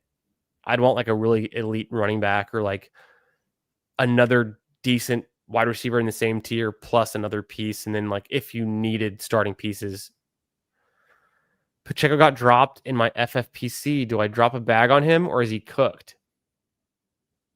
Bindles, do you have any insights on Pacheco more than I do? I'm kind of thinking he's cooked, but it's hard to ignore the name value. But Hunt has been their guy, and Brashard Smith sucks too. Yeah. I mean, at this point, like, who else is there even to drop money on? But it depends. I don't know. What's your record? Like, do you need just? I don't know. I just probably wouldn't. I would put a reasonable bid in, but I don't think. Yeah, who knows? Maybe I don't know what the waivers are like in FFBC, but I'm assuming there could be someone later on that you might just want to have the hammer to lay down. So I don't know if Pacheco's that guy. Yeah, but yeah, who else to spend money on? It's kind of a good point. And it's the Chiefs' offense is intriguing at least. So like you want pieces of fun offenses and yeah, I can like I can see it both ways. Yeah, the floor is so low for Pacheco though. It's kind of astounding, especially if he's not getting those goal line touches and it's still just gonna be Hunt. It's crazy how low his floor is. Big growing stuff. How are we doing, my man? Good to see you as always. Thoughts on Tez Johnson if Godwin isn't ready yet? Tez has been very serviceable. I was just looking at this over week 6 to 9, and I just see in half point PPR like what's Tez been up to. He has been a top 30 wide receiver. He's got 2 touchdowns, 10, 11 fantasy points per game. He's had some spike weeks, so I don't know how long that continues. I think with the rookies and with his draft capital and with the players coming back from injury like Godwin, I think he's fine. He's kind of a high risk, high reward play. We know he can catch a bomb, and we know Baker Mayfield's throwing bombs. So I think it's kind of a fun, high upside, risky pick, play. Yeah, he's if Godwin's out, he's playable, but otherwise, probably not. Is Mooney and is Darnell Mooney and Matthew Golden, are they droppable? I would say yes in shallow leagues. If you have buys, if you need to pick up players, I did have to drop Mooney in a league where I have just so many wide receivers in that same tier that I'm rostering, and I'm going to need a tight end this week. So like that's what it comes down to. And I'm also picking up QBs because I had Fields and Baker on a bye and Superflex. So like there's moving pieces, there's moving things.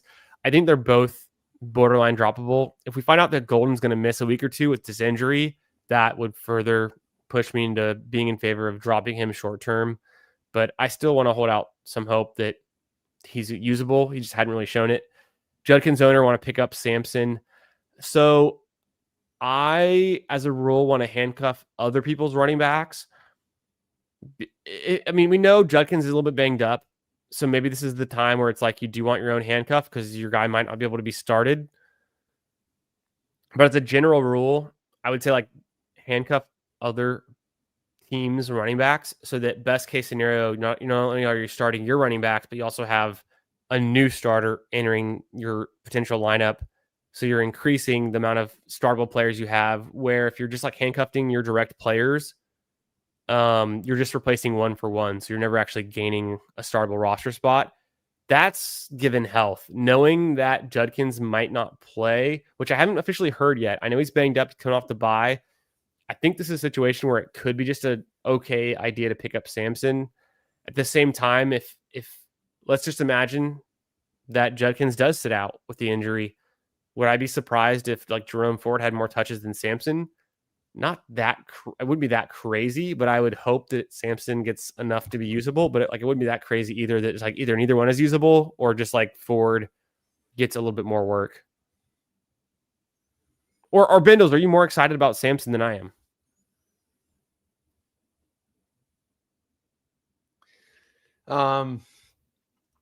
No, I don't really know. It definitely could be Ford. Like they still like Ford, so. And Ford's done nothing this year, and Sampson said some catches, but like, yeah, I don't know. Well, I don't know that Sampson's such a hot waiver pickup unless your league's very deep and people are very active that you have to make that decision tonight. Also, until we get more intel on Judkins, but if you want to like preempt it a little bit, I think that could be smart if you're defending your position. Yeah, what's up, Arthur? How we doing, my man? Also got Billy in here. Good to see you. Hope you guys are having a great Tuesday night. We're going to answer a few more questions on our Ballsy Week 10 look ahead show. Got Bindles here, myself, Candyman. Arthur says, start 2 PPR, Vidal, Gadsden, Devo, Marvin, Monty, Monagai. Yeah, if Swift is still out, Monagai seems fine. It could be very matchup dependent, though, because I would start personally, I would start David Montgomery over Monagai straight up. If Swift is playing, if Swift is definitely out, it's more matchup dependent because the Bears this week aren't playing the Bengals. This week, the Bears are playing the New York Giants, which I guess could also be a fine matchup. So, but I want to get Bindles your thoughts on just like start 2 PPR. Marvin Harrison is startable, right? Yeah. Oh man. Probably Marvin and Vidal or That's what I was kind of thinking too. But then Gadsden's real close Gadsden. There. Yeah, I would. You could do Vidal and Gadsden too, honestly. I don't know. I'm pretty high on Gadsden, but I feel like the Marvin name value is kind of screwing me up. And Marvin just had a good week too. Yeah, and it's like and Brissett's feeding them and throwing a lot. So I think the top 2 is probably Marvin and Vidal. Gadsden, I don't necessarily want to start a tight end in my flex if I don't have to, but being in PPR helps a little bit. And Gadsden's been a baller. So he's the close third. And then I would say it's like the Debo, Monty, Monagai tier. If Swift is fully out, do you want to throw Monagai over Vidal? Maybe. Probably maybe. Do we think he's going to have a 29 carry game in this week against the Giants and put up numbers like he did against the Bengals? I don't think so. So just know that Monagai was not that efficient in real life fantasy. Or sorry, I keep saying that. In real life football, yes, a really good yards per carry, but he had 29 touches and only had 21 fantasy points. If he would have had that touchdown, he still would have been like fewer than 1 fantasy point per touch in like his best game of the season. You have guys like RJ Harvey who are averaging 1.23 fantasy points per touch on the whole season. So like there are like players who are way more efficient for fantasy per touch. If the touches go down, all that I'm saying is from Monagai, if the touches go down, whether it's Swift active or just a different game script, like his production could go down a lot as well. But it's exciting. We're going to talk about Monagai a lot tonight. Hartman says, I also have like $950 left in my budget. He's just a depth piece, to be honest. I mean, I think you got to start spending budget at some point. Or you have 950 those last couple weeks. Yeah, I don't know. It's kind of a lot. Kind of a lot. Billy, who wins this trade? Roma Dunze, Kamara, and Chimere Dike for George Pickens, Tony Pollard, and Sterling Shepard. So to me, Kamara is essentially a bench player. So I'm not going to really add value to that. DK is like a low-end flex. Dunze has been performing like a low-end flex, but he actually is like a strong wide receiver 2. We want. Pickens is the best player in this trade. He's the wide receiver 1, has been a wide receiver 1, should be a wide receiver 2 going forward. Pollard is kind of a low-end flex bench piece to me, so he's not really valued. And then Sterling Shepard, kind of the same thing. So for me, I want the George Pickens side. And, Yeah, it's like just take the guy you feel the best about, the best piece. but I like Romadunze too. It's just that Pickens has been more consistent, especially lately, and kind of still wondering who I should flip Pollard for if I pull the trigger. So I would trade Pollard for almost any startable flex player. I'm so out on the Titans. I'm so out on Pollard. I'll give you a little number here, and I'll scroll all the way down my data because it's so far down. Just like Kamara. Kamara, 0.51 fantasy points per touch, 15 touches per game, 7.5 fantasy points average. It's terrible. Tony Pollard's in the exact same category. 0.58 fantasy points per touch, 15 touches per game. He's averaging like 8-9 fantasy points per game. So it's hard to get worse than Pollard and Kamara this season, unfortunately. They're both kind of like, I don't know. I think it's because the situation for the Titans is so bad. Maybe it's so bad for the Saints too, but these guys are just kind of good running backs of previous years that like aren't good this year. So anyone for Pollard in my mind. Luca wants to know rest of season, Rico Dowdle or Trey Benson.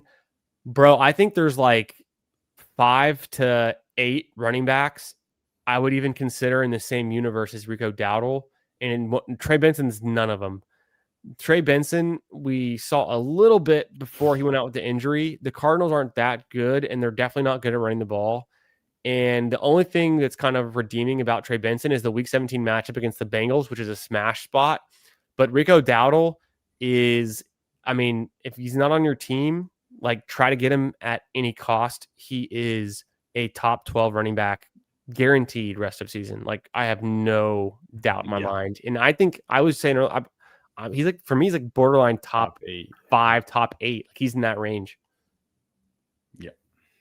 Yeah, we're very, very high on Rico Dowdle. It's Wednesday. It's already Wednesday over here in Australia. Hey, shout out to the Aussies. Shout out to the Australians. How we doing? It is already Wednesday. You guys are living in the future. It's actually Wednesday here for both of us. Bindles on the East Coast and me in Central Time Zone. We're both living in the future. It's Wednesday. But yeah, thanks for being here tonight, Billy. Should I flip Pollard and Shaheed to RJ Harvey? I think Shaheed kind of has some nice value going forward. So I kind of want to see what happens with that. Harvey's a nice piece though too, but like straight up Shaheed and Harvey rest of season, I think it's closer now that Shaheed's on the Seahawks. I might want to see what happens with Shaheed. But I love Harvey too. And so I definitely like Harvey over Pollard. So if you can afford to get rid of Shaheed and you have other pieces you have other receivers, you're not going to need Shaheed, and you just want to upgrade at running back, I think Harvey's an upgrade over Pollard. Who's the pickup for Las Vegas, Bindles? I mean, which Kobe Myers traded? Pickup, I mean, probably Besh because he's probably not owned in like a. Ooh, we haven't heard that name in a long time. Yeah, but whatever happened to Dante Thornton? Toast. It was Trey Tucker season the whole time. Yeah. I think Besh could be somewhat useful. Bro, that's a sneaky pickup. I have not even thought that thought has not even crossed my mind once. I think Besh is a sneaky pickup. Yeah, I think he's a good player. I think it's just a weird situation where he's very duplicative with Jacoby Myers. So it's just like that was always the bear case on Besh was that he's just duplicative with Jacoby Myers. Yeah. So 2 QB league. My QBs are Purdy, Mac Jones, Daniels, Mariota. Would you trade Daniels, Mariota? So for Trevor Lawrence, yes. But my QBs still have their buys left too. Trevor has had his. Yeah, so we're worried Jaden Daniels is out for the season. That's what we're waiting to hear. I think we're worried it's going to come true. And it's a lost season for them anyways. Mariota, have you seen him play? He's better in fantasy than real life, but I can't stand watching him play. I thought I'd be more excited about it. I'm rostering Mariota in like too many leagues, dynasty leagues, superflex leagues, but yeah, I think Trevor Lawrence is easily the one I would want. Yeah. Trey Benson is worth 0.33 Ricky Dowdles at best. This is fair. Is so true. This is probably the smartest thing Hartman's ever said. I'm just kidding. That was too mean. No, Hartman's very sharp, actually. Very sharp, actually. And I'm not being facetious when I say that. And he's a sharp guy. Sharpman. He's the Sharpman. Hope you're having a great night, my man Hartman, and we'll catch up with you tomorrow. When tomorrow I'm going to be doing a show with Hartman and Huhames. I think we're going to do it on Huhames' channel tomorrow night. I think we're going to look at we're going to draft some battle royales, some dog bowl qualifiers on underdogs, some week 10 dailies. And then cheers, lads. Appreciate the help. Hey, thanks for being here, Billy. Hope you have a great week 10. We'll catch you in another stream real soon. Thanks for all the questions tonight. Thanks for being here. Make sure you've liked the stream. Make sure you're subbed. If you're new, if you're watching this in the future, we got Bindles info down below to his socials, his YouTube channel, his Twitter. You can follow me on Twitter at FFB Garage, Bindles at Bindles90. And we're back. The Ballsy boys are back, better than ever, and we're getting ready for week 10. Thanks for being here with us. Bindles, any words, last words for the people? Yes. Good to be back. It's been hectic last couple months, but I will be streaming more often, both here with Candyman and over at my channel. So yeah, let's ride. Hell yeah, brother. The Ballsy boys are back. And as always, Bindles, you're a stud. You don't take shit from no one. You smoke your stogies inside. And let's have a week in week 10. Let's get it done. We're not finishing last in any of these leagues. I don't want to hear any of that talk. No draft. Trades. No draft. Picking up the waiver players that we need. We're getting a W in week 10. We're going to make it happen. Catch y'all in another stream real soon. Peace.